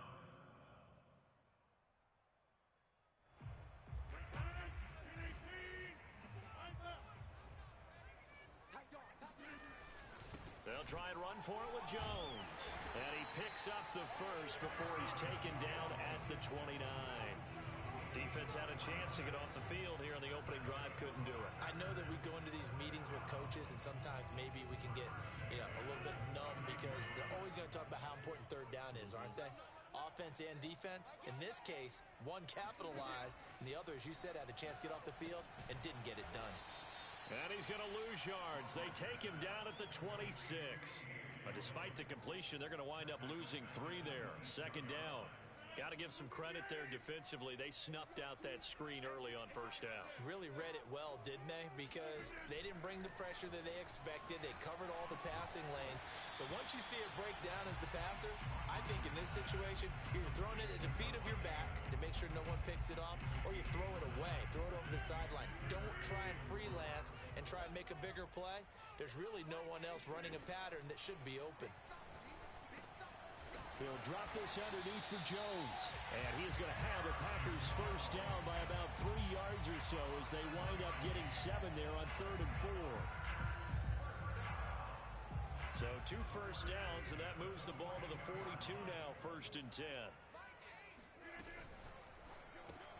A quick throw here out to Cobb. And the play goes nowhere. Losing yardage back near the 40 at the 39.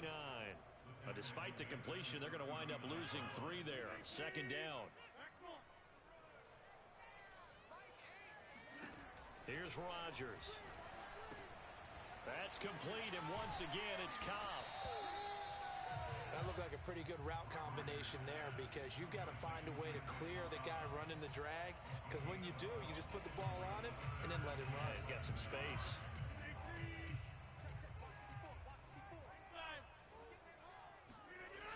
On play action, now Rodgers. He's got Lewis. And he will have 1st down yardage as he's brought down at the 41. They brought in the heavy set on 3rd down, and that usually means running play, but we have seen them throw out of that formation, and sure enough, they snuck the tight end out on that one, wound up hitting him for a 1st down. They'll run with a big back, A.J. Dillon, and he'll fight forward on the straight-ahead running for just a couple of yards. 2nd down. 2nd and 8.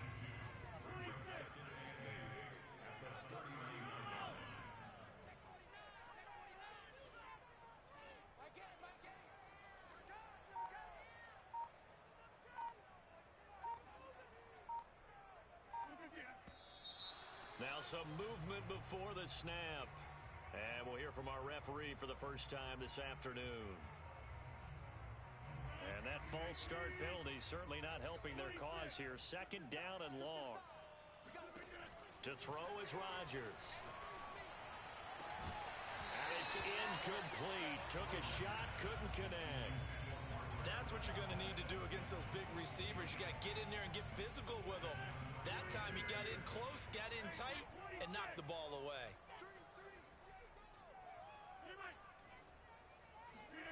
Now on 3rd and long, they'll look to throw. Looking deep for Adams. And that is caught one-handed. Oh, my, he pulled it in. A big play there. Rodgers to Adams. 41 yards. We expected this defense to be tested by this passing game coming into this one. And there's an example on this first possession of the game. They'll try and pound it in with Dillon. And he's going to get this back to the 3-yard line and no further. They'll say no gain on the play, and it'll be 2nd and goal. We're scoreless after one. Back for the second quarter in Green Bay. It's the Packers in possession of the football as they come up now, second and goal.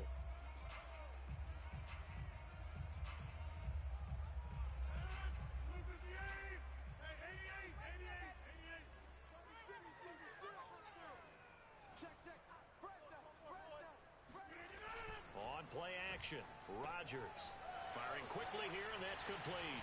And it's a Packers touchdown.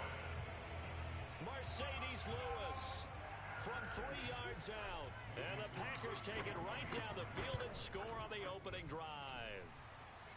Crosby with the extra point, and that makes the score 7-0. Now after the touchdown, here's Crosby to kick it away.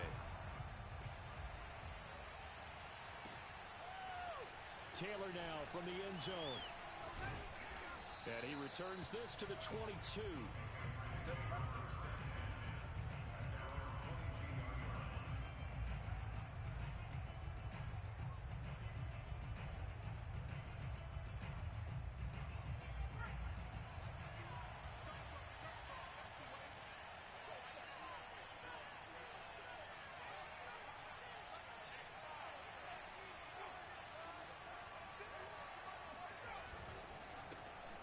First carry for Damian Harris, the Alabama man. And he'll be upended here after a pickup of 3, getting it out to the 25.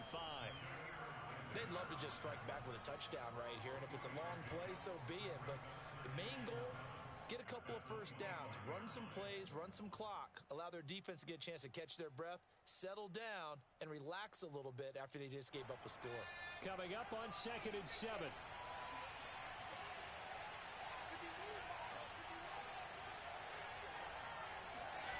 Now Jones. Flushed out right. Nothing open downfield, so he'll throw it away. Oh, I like that right there. Not only was it the right play, throwing it away like that, frankly, I think it was the only play. Yeah, got outside of the pocket, realized he had nothing, just chucked it free. Yeah, live to fight another down, right? They head to the line facing a 3rd and 7 following the incompletion on 2nd down. Throwing Jones. And he takes a shot on the release as this will be incomplete. The one with the dime look that time on defense just flooded the field with defensive backs, blanketed everyone, took away all the passing angles, thus the incompletion.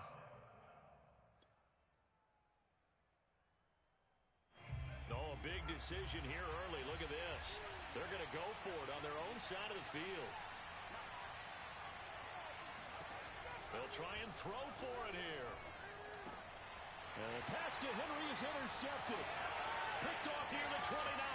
And into the end zone. It's a pick 6 and a Packer touchdown. We thought this defense would be opportunistic, and they were. Here you're already up. Now you got a 2-touchdown lead. I tell you, going out there on defense, did they have a little bit of extra momentum with the score already on the board? Oh, without a doubt. That already felt good to them. They took it and used it and obviously put up another one. But here's the thing now. Some defense coordinators might want to pull their guys back a little bit because they don't want them to make mistakes because they're too overamped. Others say, I've got 2-touchdown lead. Go get them, guys. They'll be even more aggressive. So they'll get another shot on offense following that pick 6. And now the kick is away. Taylor now from the end zone. And he'll be stopped right around where he would have been had he gone down to a knee, maybe a yard shy of there at the 24.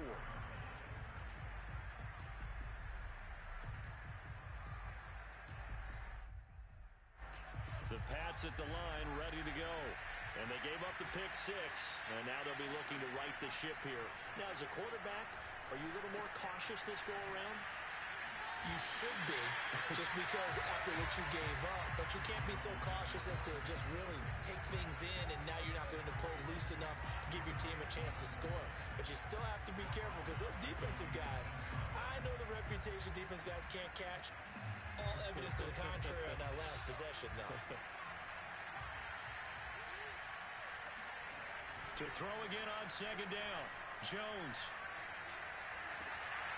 Hunter Henry brings it in. And they work this well upfield across the 45. good job there of getting his tight end involved because he lines up on the right side of the formation, just works his way across the field. I really like how they were in sync on that one. He spotted the open gap in the zone, and his quarterback found him, and they get a first down.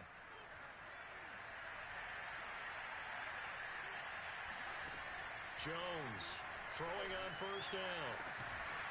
Open man is Kendrick Bourne. And he's going to get this all the way down inside the 35.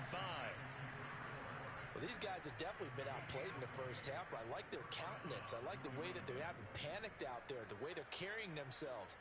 They're starting to move the ball, and what you have to do, maintain your poise and start to put together some drives. Now a play fake here on first down. High throw, but he makes the catch. And they do get him down, but not before he's able to slip it inside the 5-yard line. And, partner, they're locked in man coverage out left, and they end up running a crossing route. Rounded it a little bit more than a slant. And he's just going to angle himself towards the right side of the field, and that's very difficult for a defender to shadow him across all that ground. 2 big plays in succession. Not sure this D knows what hit him, but now they got to get ready. It's first and goal. Forced out to his left. And just shy of the goal line as he's out of bounds right at the 1. He'll get 3 yards on the scramble there at second down. Nice job there defensively. A great time to dial up a blitz. And give him credit under center instead of throwing it away. Actually a pretty good job of getting past the line of scrimmage, not losing yardage. Jones keeping it on the sneak. And this time he breaks the play and he's in for the touchdown. Mac Jones keeping it himself from a yard out. And the Patriots have cut it back within a score. So the Patriot offense stays out there, and they'll line up and go for 2.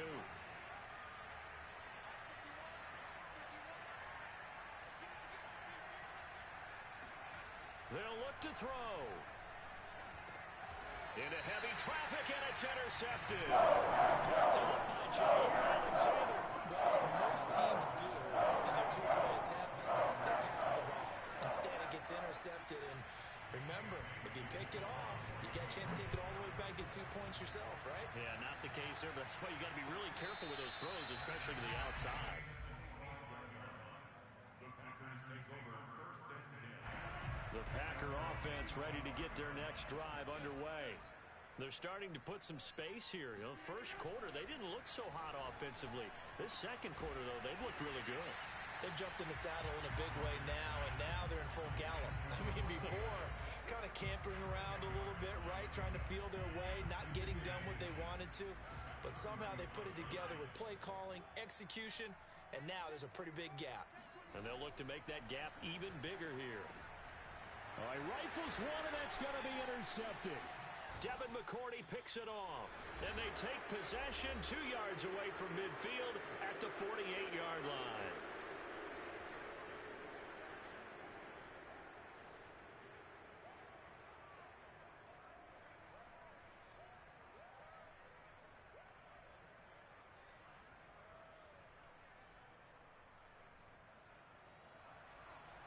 Coming up at halftime in a little less than 2 minutes, we'll send you to Orlando where Jonathan Coachman is standing by. He'll have highlights and analysis of this first half. Meanwhile, Jones' throw into the hands of Henry here. He's going to go out of bounds, but he takes this one down just shy of the 20. Well, normally you see 3 tight ends in a formation. You have to think to yourself, this has got to be a run. And I know as a safety, when I saw that, I took an extra step or 2 towards the line of scrimmage. Instead, they threw the ball, and he found one of those tight ends for a very nice pickup. Throwing on first down. Jones sliding out of the pocket. And that is caught on the right sideline, but out of bounds, says the line judge. The throw took him a little too far at second down. As soon as I saw him break contain and get outside, my first thought and my eyes gravitated downfield because nowadays, most of these quarterbacks, when they do that, they want the big play downfield. They don't want to throw it short. In this case, he took the shot. It fell incomplete. Nice job, nice patience right there. Put him on the right side, let him work his way across, put the ball in his hands, and let him work his way upfield with a catch. They'll try and run for it on 1st and goal. And he will push his way forward down to about the 3-yard line. It's a gain of a yard, and it'll set up 2nd and goal.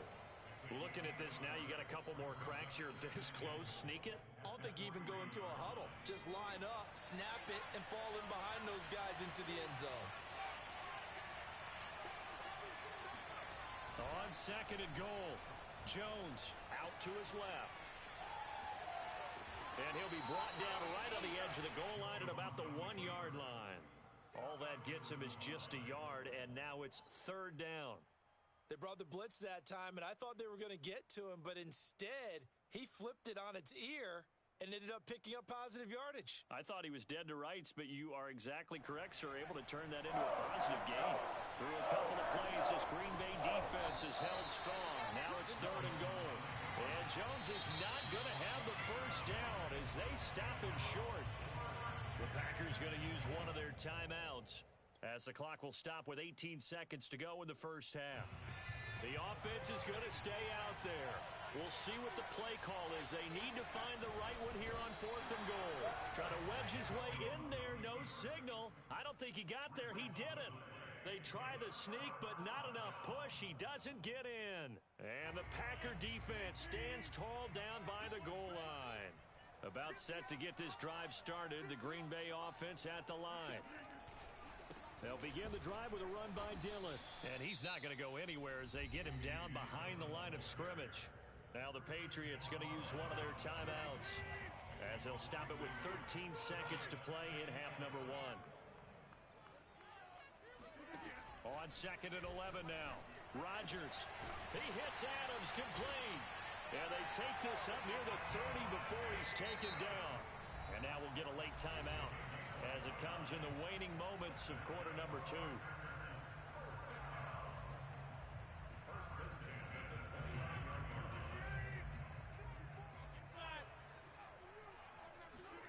Rodgers now on 1st down. Into the secondary past the 40 as they finally wrangle him in at the 48. And that'll do it for the end of the 2nd quarter. This is the NFL, and it's on EA Sports. These two teams going through their final adjustments. It's about time for the 2nd half in Green Bay.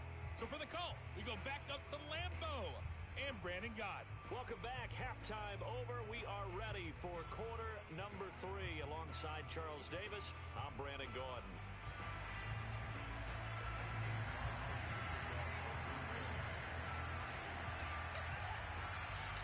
The Patriots trailing here, but they will have the football first as the 3rd quarter is underway.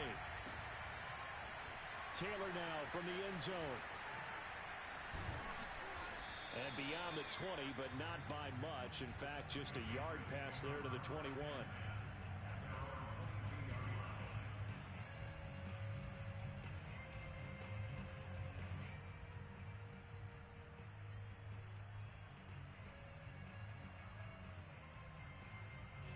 The Pats at the line, ready to go. And they're still very much in this game, although they do trail. What's the game plan, Charles, for the 2nd half? It might be a little counterintuitive because most people will think losing equals passing the ball more, but I'd establish the running game. They kind of went away from it in the 1st half. And now this is intercepted. My goodness. Picked up by Darnell Savage. Not the way you envision things to start out the 3rd quarter. One play and already a turnover. It's interesting. You and I were talking with the coach, and he talked about how at halftime, as a play caller, he wanted to make sure he got a new script going for the 2nd half, not just the one that he operated off of to start the game. Nowhere on that script did it have that result. A big hole there. How about him handling the point of attack? Just positioning himself so that run could go right off of his backside and deep into the secondary. Now left side, a completion to his tight end. And that's good for a pickup of 10 yards. And it'll be 2nd and very short. So much goes into a successful play, doesn't it? How about that play action there? Freezing the defense just enough to bring the tight end free downfield for the completion. In need of only about the length of the football here on 2nd down. They give it off here to the tight end.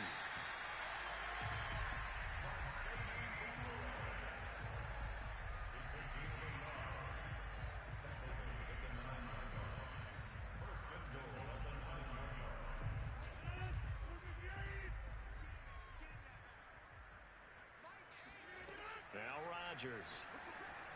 And his throw here is going to be incomplete. From the snap, he certainly looked like he knew where he wanted to go with the ball, but surprise, that guy was covered. So that took his attention elsewhere to no avail. Another shot from the 9 on 2nd and goal. Now a draw play. This is Jones. And not even back to the line of scrimmage this time as they're on him quickly once more. It'll be a loss of a full 3 yards there, and it also brings up 3rd down.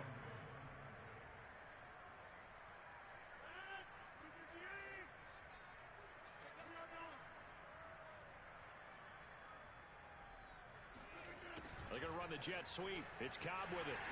And he'll get this awfully close to a 1st down. Boy, that's going to be a razor-thin measurement, but I don't think he got there.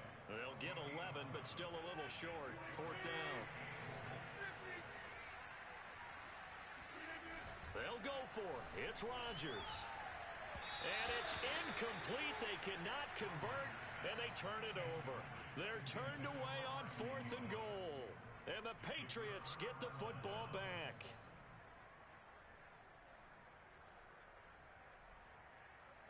The Pats at the line, ready to go. And last time wasn't pretty. One play and an interception. We'll see if they can do better. I want to see if they want to go ahead and throw the ball again now on this drive after what happened on the last one. Throw it on the first play. Give the quarterback some confidence. See what happens. Throwing on 1st down, but this one winds up to be incomplete. Well, defensively, they haven't let him just sit in the pocket and get comfortable, and that's opposite a lot of game plans in today's NFL. Ordinarily, you're trying to keep the quarterback hemmed in. In this case, they brought the heat, and if he flushes out, they're fine with that, and they force another incompletion. To throw on 2nd and 10. Jones. That ball's caught. Aguilar right side. And he's able to get this across the 10 before being taken down. Out from the shadows of their goal line. Here's 1st and 10 from the 11. From the gun. Jones. He'll let this go deep for Bourne. And that will be incomplete. Would have been a big hitter if they had connected. Instead, it's 2nd down.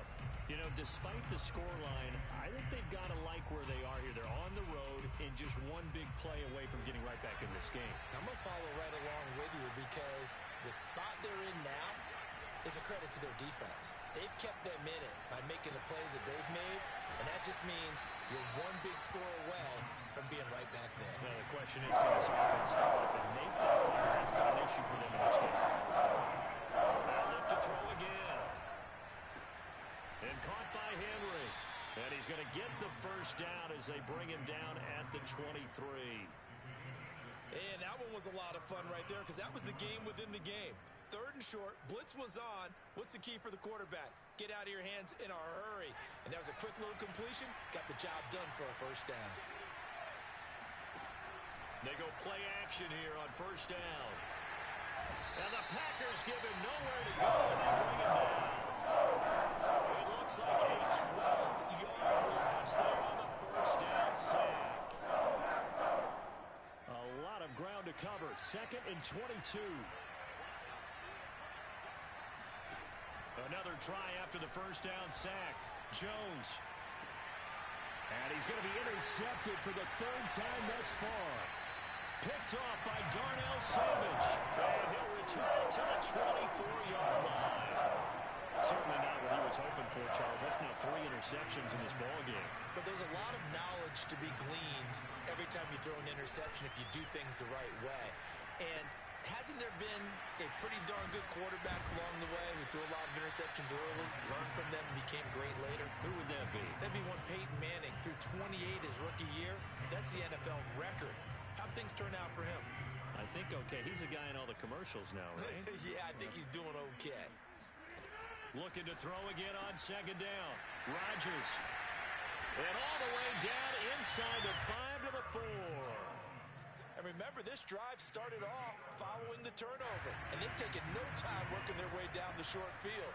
A nice connection there, and now they're looking at a 1st and goal. They'll run here with Dillon. And the 2nd wave of tacklers is going to get him as they stop him behind the line.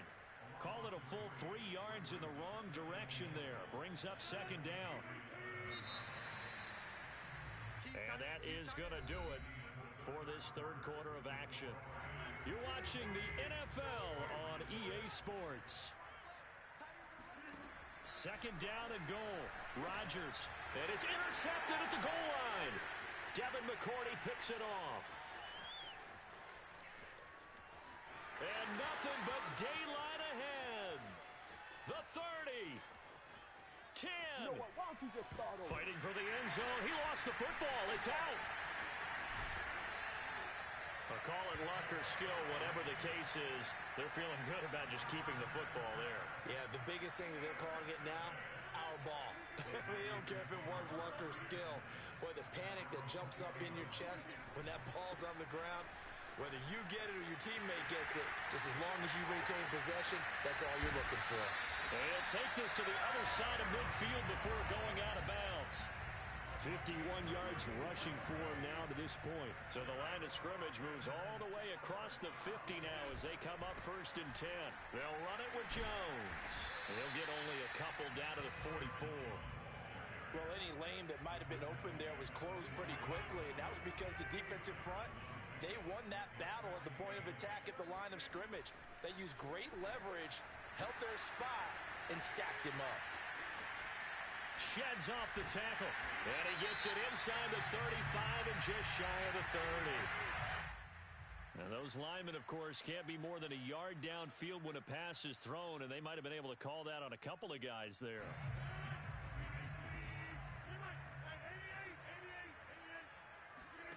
To throw, it's Rodgers.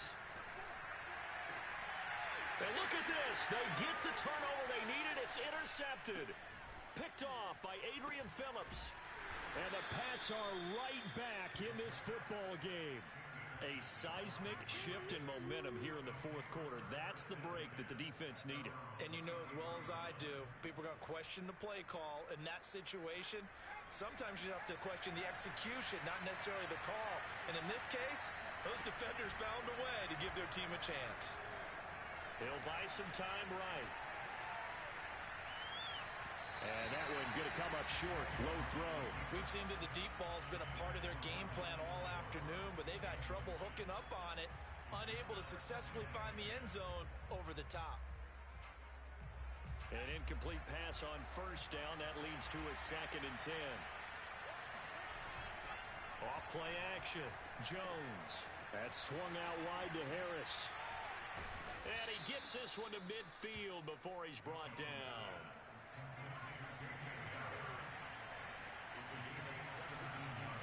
Jones now off the play fake, rolling to his right.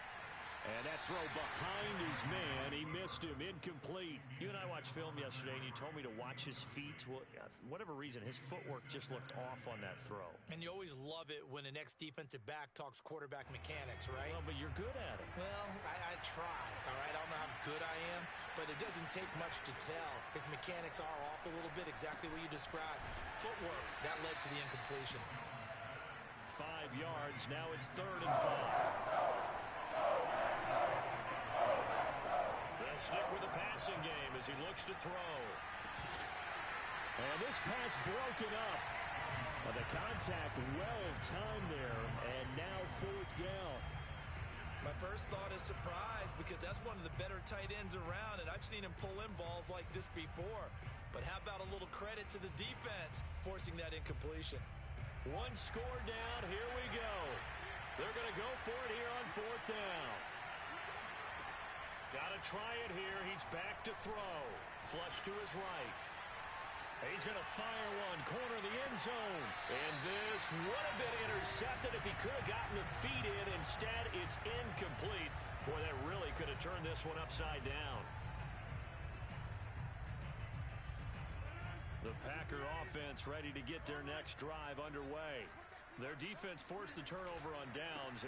They've got the lead. They're in good shape, but can't go into a shell here, right? Still got to be careful. Yeah, because they're still a long way away from kneel down time. So they've got to work on getting first downs, keep the sticks moving, right? Keep the clock going, and above all, ball security. Don't turn it over.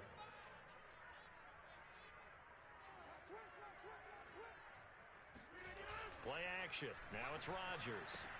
And he hits his target, the tight end Lewis. And he'll go down, but not before getting this inside the 30.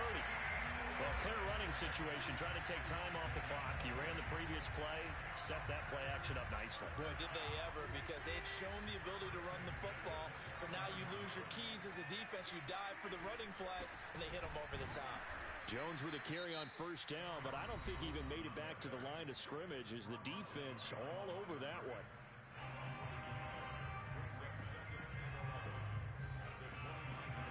Looking at a 2nd and 11 now after the loss. Now Rodgers. And look at this. They get the turnover they needed. It's intercepted. Picked off down at the 10. And the Patriots are right back in this football game. A critical error there in a tight game of the 4th. All you talk about is taking care of the football, and especially with a lead here in the 4th quarter, turning it over, now the door is open for the opposition. Just in general, when you're passing in the 4th quarter with a lead, no matter at what point, you got to be super careful. Got to be careful, and sometimes you can be... And his pass is intercepted for the 4th time today. Kevin King with a pick, and they'll start with great field position at the 41-yard line. So it's Packer football here as we welcome you back. They've got a 1st and 10 as they look to try and finish this one off. And look at this. They get the turnover they needed. It's intercepted. Picked off at the 15. And the Pats are right back in this football game. That is now 5 interceptions that he has thrown in this ball game. If I asked you to speculate what's possibly going on in his head, what would you say? Well, if he's as mentally strong as I believe he is, he understands that not all of these picks have been his fault. You know, some of the throws, yes, but there have been a good number of them where he hasn't been helped by his own receivers, and they've turned into interceptions. So he knows if he keeps firing, perhaps good things can happen, not just in this game, but especially in later ones. He's going to let it fly, and that will be incomplete. Tried to dial up the long one way out there, but it'll be 3rd down. Tried to go for the big one there on 2nd down. Now they're likely down to their final 2 plays. And you know they've got to keep going for the big shot, right? So defensively, you play what they call top down. Nothing behind you. Make everything get completed in front. Eluding the pressure right. Now a desperation throw deep downfield. And that's caught inside the 35. And all the way down to the 29. Jones. And they move this all the way down to the 9. The Packers going to use one of their timeouts. It's just their first. They've got 2 more to use here in the final stages.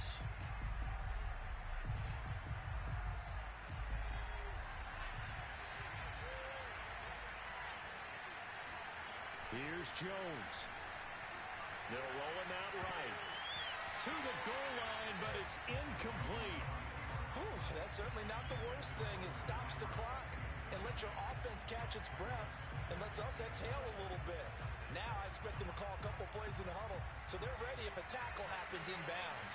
Another shot from the 9 on 2nd and goal. To throw is Jones. Looking end zone, but it's incomplete. Well, we've talked about it, CD, but it bears repeating. They are struggling to throw the football. All the interceptions and more incompletions. It just doesn't look like things are in sync out there. I would agree with that, and it's not a good day when you feel like an incomplete pass is almost a win for you because it wasn't intercepted. I think the receivers now, when they're running their routes, they want to catch the ball, but they also want to make sure that the defenders don't take it away. Escaping the pressure right. And a quick shuffle pass here is complete.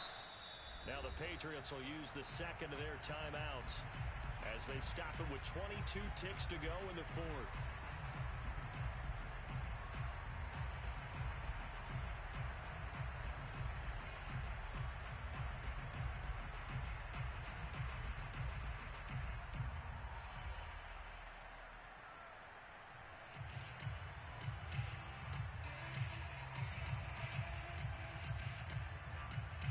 Likely the play of the game here, trailing in the final quarter and going for it on 4th and goal.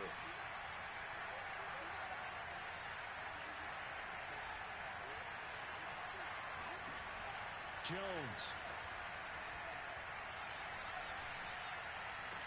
And this is caught. He's got it for a touchdown.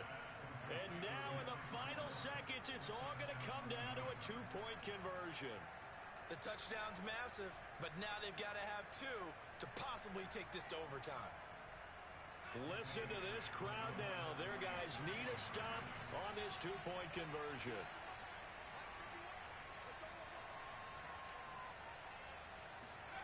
Now Jones. Flushed out right. And they don't get it.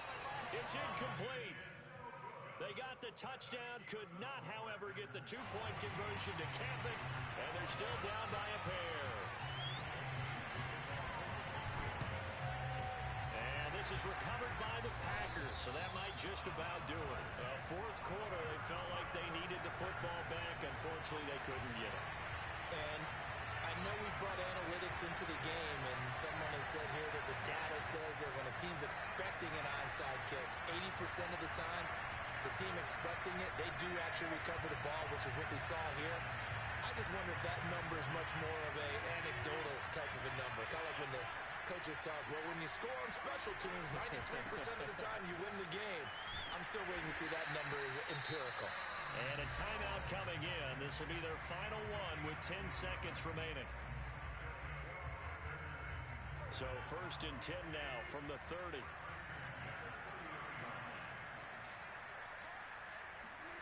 Back to throw, Rodgers. It's incomplete. Took a shot, couldn't connect. This has certainly been a physical game so far. Limited scoring opportunities for both sides. And there's another chance that goes unfulfilled. Now Rodgers. Looking downfield for Jones. And this will be caught. Well, forget taking the knee. Some late gamesmanship here as they throw for a late touchdown. They went 5 wide in that offensive set. In recent, going 3 wide's a big deal. To go 5, how about the way that they finish things off? Did you just fit the race car reference into the game? Zoom, zoom. How about the way that you play? When you go 5 wide, that means you're going fast now. Zoom, zoom indeed. So it's all over. A Green Bay victory, and it's going to be their defense that gets the ink in the headlines tomorrow, and for good reason. They forced 5 turnovers in this game.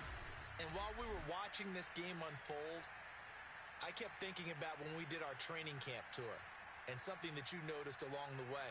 Just about every camp we visited, when the defense got together, everyone was doing ball drills. Defensive linemen, linebackers, secondary, because they understood how vital it was to take the football away. And they wanted every opportunity. When the ball was knocked free, they want all those guys to be familiar with touching the ball so they could pick up the fumble or get the interception, and we saw it pay off in this one here. Yeah, 5 times. They'll remember this one.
coverage of the NFL has us at newly named State Farm Stadium in Glendale, Arizona. It's certainly hot outside here in the desert, but somehow this Cardinal crowd turned up the heat a moment ago. They were in a frenzy as their team emerged from the tunnel, and the Cardinals, they're set to do battle with the Chicago Bears.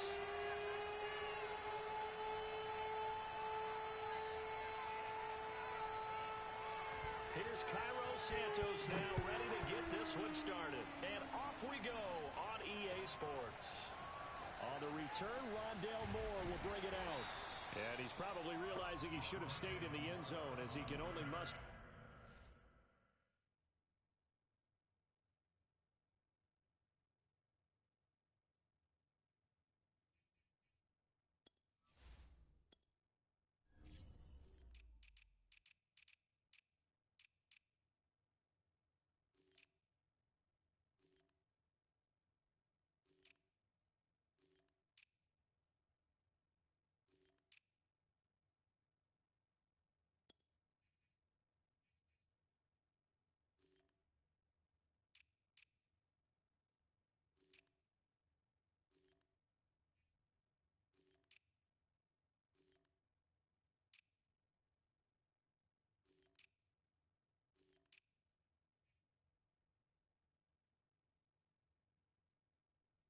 Return to the 14-yard line.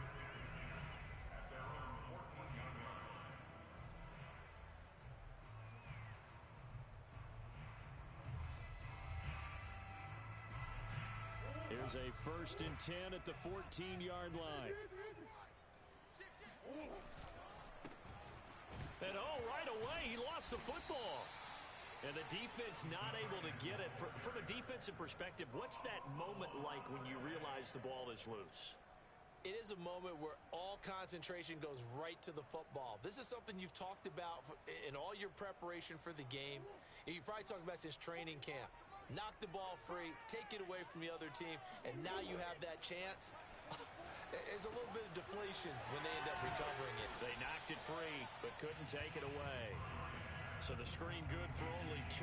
Now it's 3rd down. The key to any screen play is all in the deception. And that means everyone on the offensive side of the ball. But someone gave it up because that one wasn't very well concealed. And the defense able to rally to him and hold him for just a short gain.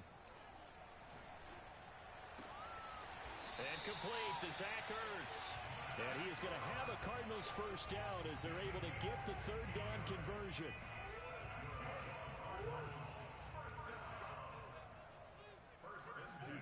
Throwing on 1st down is Murray. And he slings one that's incomplete. Well, they've got man coverage on the outside, and my scouting report on these DBs tells me that they love to take matters in their own hands.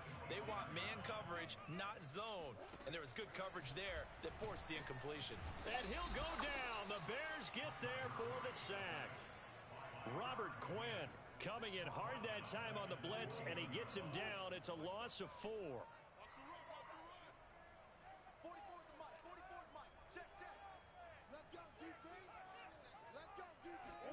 Now on 3rd and long, they'll look to throw. That's complete to his running back, Connor. And he'll have this past the 30 prior to going out of bounds. They do get 12, but they'll be marked short. And that leads to a 4th down.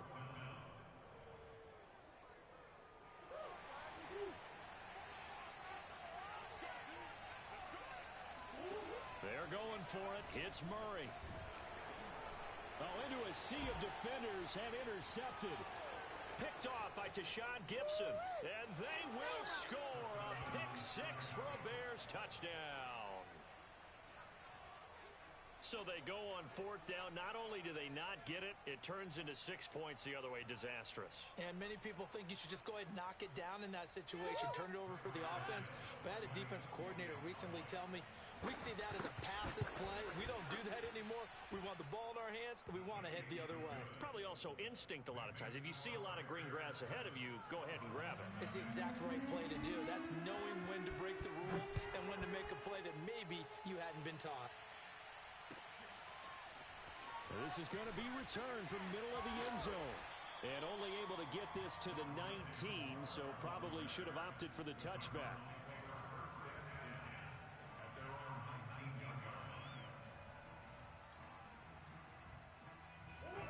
ready to go with their next drive, and at the line, the Cardinal offense. First carry for James Conner. Powerful running. And they're going to get this beyond the 40 before he's taken down. Just a terrific run there, Charles, from a running back who is so compact and powerful, and that strength was on display there. One play has him up past the 40 already, and another 1st and 10. To throw, it's Murray. Screen pass to Conner. And this play will be blown up. He'll lose yardage back at the 38. But despite the completion, they're going to wind up losing 3 there. 2nd down. Murray a give. This is Conner. And he's going to be stopped up quickly here. Just a yard up to the 39. But not much on that run, Charles. No, that's exactly the way to execute a run blitz there. They guessed correctly that they would move the ball on the ground, honed in on it, and stopped them. Mark that down for... Try to force it to Hopkins, and it's intercepted. And the ball is knocked out. So it goes as a fumble, but the key thing, not a fumble loss. Yeah, that stat's big, isn't it? I mean, I remember watching teams play. The ball might be on the ground a number of times during the game, but the other team doesn't get it.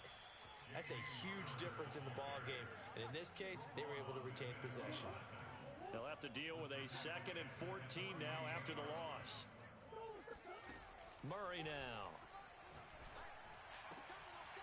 That's into a crowd and intercepted. Picked off around the 37. And he'll return this ball across midfield to the 47-yard line. Well, I'm guessing they were both just a little bit puzzled here. They had a lot of success on the ground this drive, but they went away from it here, and it'll wind up costing them. I know it's hard to really blame them. If you see defenses starting to stack the box, it's a good time to go to the air. But on the flip side, if you're having success, why not keep running it? They'll fake the handoff. Now Fields. Then the hook up here to Allen Robinson. And past the 35, he'll be dropped a yard or two shy of the 30.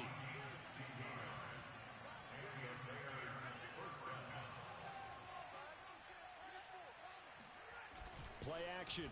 It's Fields. Toward the sideline, and look at that catch. Dragging the toes, and that's going to be a 1st down. Well done. Love the play call that time. Love the design. You put 3 tight ends on the field. That screams jumbo set, running formation to a defense, right? No, they go play action, and defense gets confused for just a split second. And next thing you know, completion for good yardage. They'll contain him to just 4. 2nd down. A 4-yard gain brings up 2nd and goal.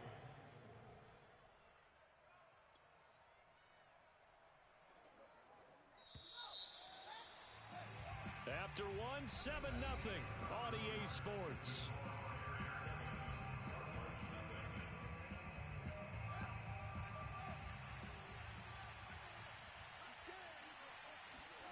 On 2nd and goal, Fields got his man, and it's caught for a Chicago touchdown. J.P. Holtz there to make the grab, and the Bears will add on to their lead. Santos with the extra point, and it's now 14-0.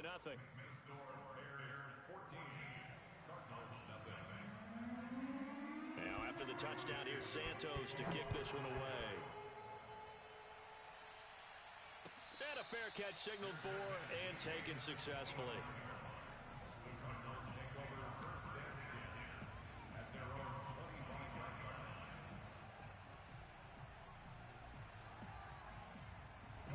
Arizona's offense at the line, ready to get their drive started.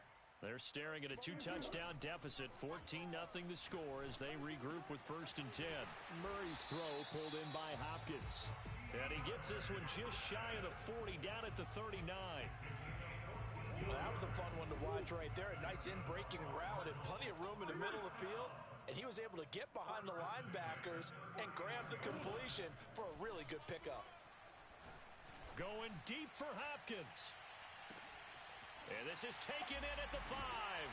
Touchdown, Cardinals. Man, I've seen that play. It's so easy to focus on the speed and elusiveness of Kyler Murray, but as he shows right there, don't sleep on the arm strength. Prater for the extra point, and that'll cut the lead down to a touchdown. After the touchdown, out is Prater to kick.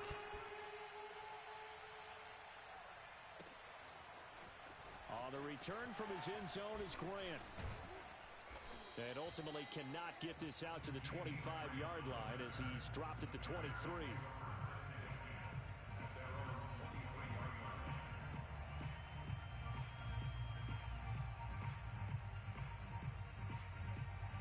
The Bears offense ready to go for their next drive. And for them, a touchdown their last go-around. Obviously, they'll be hoping to do that again. And when you start plotting for this drive, when you start thinking to yourself, okay, what are we going to do? You don't go away from what you did before because that worked, but you have to be prepared for wrinkles and counters because you know they'll make some adjustments. Zaven Collins there to make the play defensively. The run got 4. Now they deal with a 2nd and 6. Handoff comes to Montgomery. Calling a gain of a couple, and that's going to leave them with a 3rd and about 5. When we talk about defenders, specifically linebackers, keeping their eyes in the right spot. He had that eye down the entire time. And you know that's not easily done because they throw a lot of misdirection at you. They try and fool you and get your eyes in the wrong place. But you're right about that one. He correctly figured that one out and made a really nice play. James has got it. Complete. And they get him down, but not before he takes it across the 40-yard line.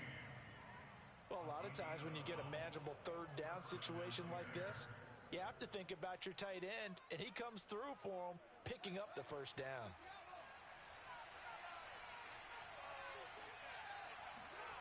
A play fake, now Fields to throw. Rolling to his left. Oh, a ball batted in the air, and now it's intercepted. Isaiah Simmons picking it off. And he's going to take this one back to the... He was pretty good a year ago in college, getting outside of the pocket and making plays, but it's a different story here in the NFL. Well, in college, when he broke out of the pocket, his receivers often knew what to do in a scramble drill. And defenders weren't quite as adept at... Looking for Ertz, but it's intercepted. Eddie Jackson picks it. And the Bears are going to have the football here at their own 18-yard line. Well, we heard all week that they were going to put the football in the air a lot. The problem is that is now 4 interceptions, Charles, that he has thrown in this first half. How do you treat a situation? What do you say to your quarterback right now? Boy, that's an interesting question because a lot of it depends on the head coach and the people making the decisions. You have to know your quarterback and know if he's mentally tough enough to have a chance to turn it around. Or is he a guy that maybe you've seen enough and it's time to go to the backup? But right now what you're rooting for is your defense to help keep you in the game, to give him an opportunity to get back on track. Fields throw pulled in by Robinson here. And he's going to be out of bounds right at midfield. Okay, I'm not a fan of any routes that just, turn around defensive backs, mainly because I was a defensive back. But the comeback route is so difficult because to sell it, you're selling it like it's a deep route before you come back towards either the line of scrimmage or the sideline. And, boy, that one worked to perfection. No gain on the play. It'll be 2nd down. Defensively, we always know that he is tough in run support, and I think the way that he gets there is he understands what an offense is going to do before the ball's even snapped. A great job of scouting prior to the game, then reading, reacting, and taking the right path to the ball carrier. Oh, he just needed to throw it away, but instead, out of bounds he goes, and that's a sack. That's a loss of 8 yards there to bring up 3rd. We've hit the 2-minute mark in the 2nd quarter, 14-7. We remind you that coming up in 2 minutes' time, we'll hand you off to Orlando, where Jonathan Coachman will have highlights and analysis of this first half of action. Flush to his right. And a big loss here as he's taken down. In that time for the sack, say hello to Chandler Jones. So on 4th down, on is the punter, Pat O'Donnell, to kick it away.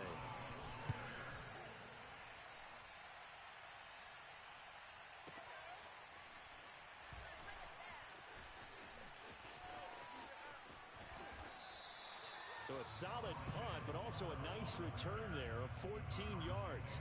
And the Cards will take over 1st and 10. Ready to go with their next drive, and at the line, the Cardinal offense. And now with still more than a minute to go in what's been a tight game, you figure we'll try to see them move the ball downfield. Oh, they've intercepted Murray for the 3rd time. Picked off by Jalen Johnson. And they take possession 2 yards away from midfield at the 48-yard line.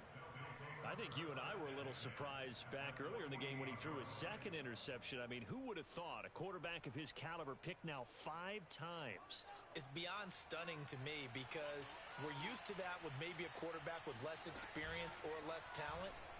But a quarterback of his caliber, I can't believe what we've just seen. Absolutely. If you would have told me this coming into the ball game, I would have said never, not in a million years. But here we go. He'll get 8 on the scramble there. It'll be 2nd and a couple. Off play action. Fields sliding out of the pocket. And the stop here will come at the 38-yard line. Now the Bears going to call the first of their timeouts as they get it right at the 32nd mark of this first half. So here's a 1st and 10 at the 38. Fields now to throw. And the pressure will bring him down here. The Cardinals get home for the sack.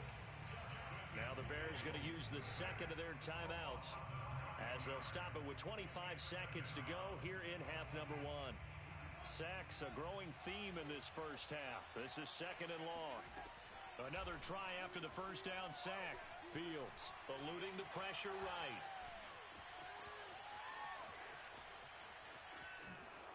And oh, he coughed it up. And this is recovered by the Cardinals. And that play just looked a little helter-skelter from the start. That's the risk as a quarterback. Once you take off with that football, you might fumble it, and he did. And he was going for the reward, which is gaining yardage, breaking down a defense. But you're right about the risk. Always lurking out there, someone always trying to get to the football. Try to find a place to cover up and slide and protect what you've earned. This one complete to Christian Kirk. And he's going to be out of bounds, but not before he takes it inside the 40.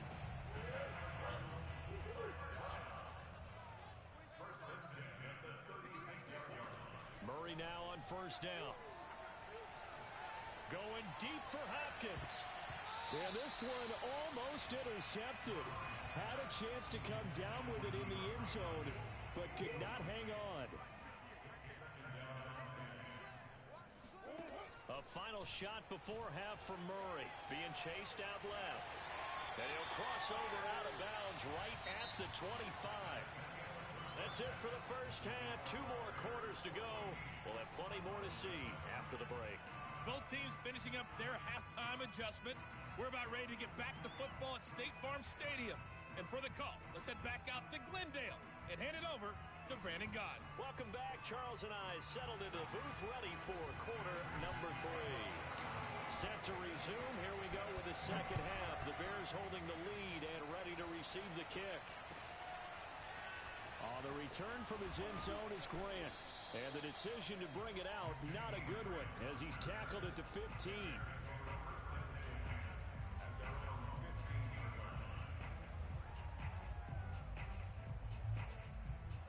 At the line, prepping for their next drive, the Bears offense. And they've got the lead. CD, what do you think the message was at halftime? I don't think the message was too drastic, I think, at the half, or that they need to change things too much. I do think the offensive line could play a little bit better.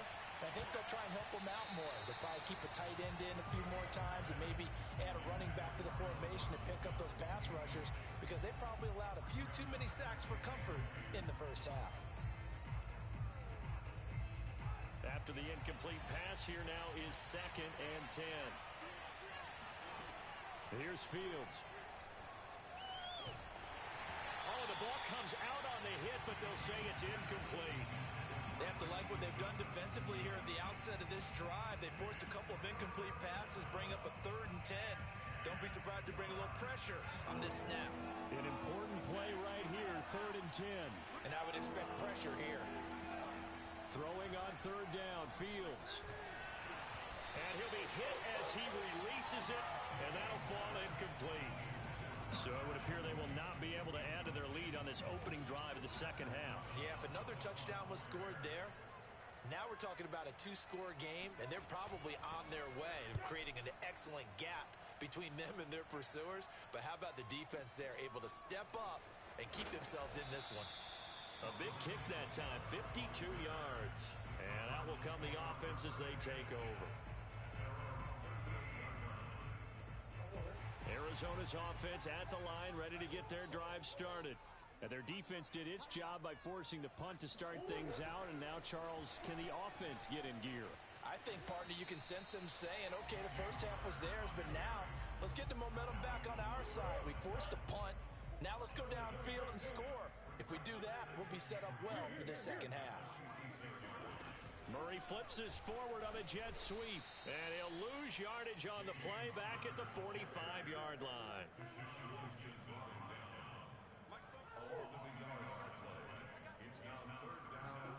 Throwing now is Murray.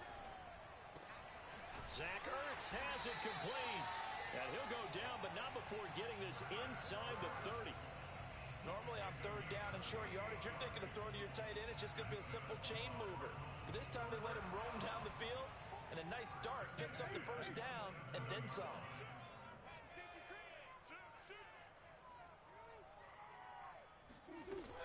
On 1st and 10 is counter.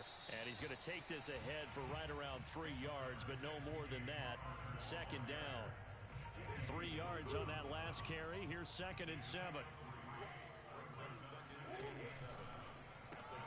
Throwing quickly, this is caught by Kirk. And they take him down, losing yardage back at the 27. They'll wind up losing 3 here on the play. And it'll be 3rd and 10.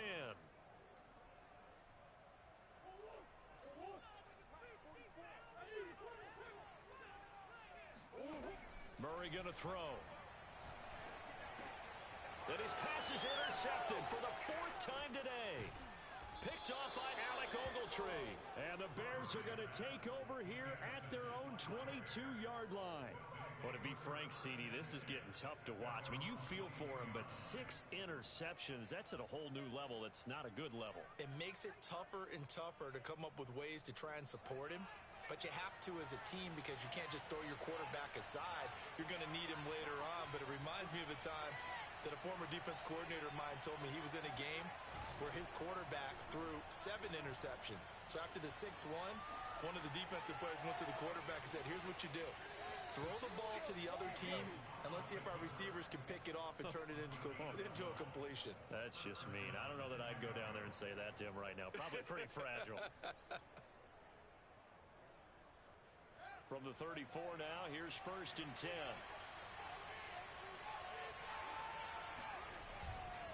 A give. This is Montgomery. And this will be a Bears first down as he's got this up to the 45-yard line. Back-to-back good plays have him on the move on 1st down. They run. Montgomery. Montgomery a 1st down and then some. You gonna like this?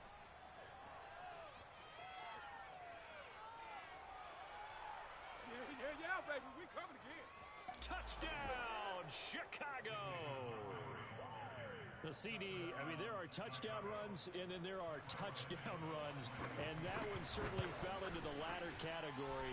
Now, that deserves a couple exclamation points. And this is a play defensively where you're just looking around and saying, what was that? What just happened? You're looking at your teammates. They're looking at you. And let's face it, your defensive coordinator, he's not going to tip his cap to him. That's not how football works. But he probably should have after that run. That was absolutely sensational.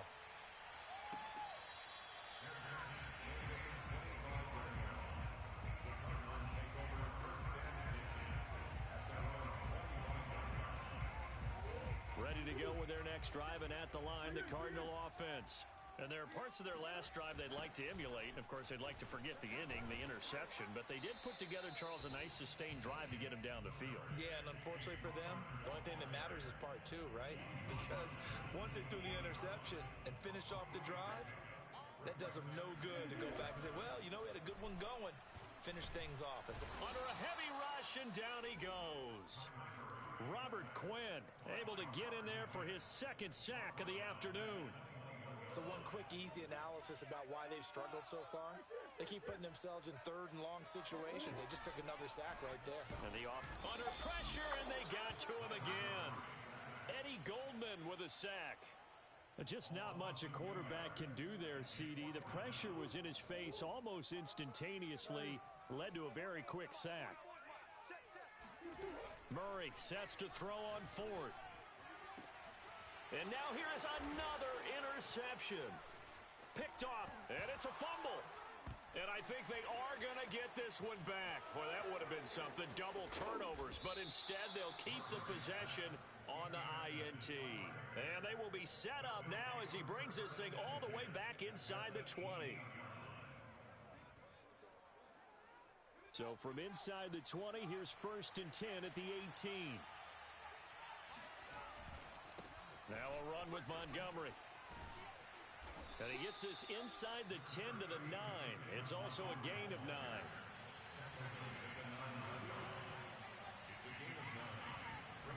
On play action, Fields. And he's going to lose yardage here, as they will switch ends as time is run out on this third quarter of play. So they'll get a little extra time to come up with his third down play as we played 3 quarters. We'll return with more after this break. You're watching the NFL on EA Sports. So now following the sack, Fields and the Bears looking at 3rd down and long. From the gun on 3rd down, Fields. This is caught. And he'll be taken down, but he does have 1st down yardage. Now Fields. Escaping the pressure right. And he is in. Touchdown, Chicago.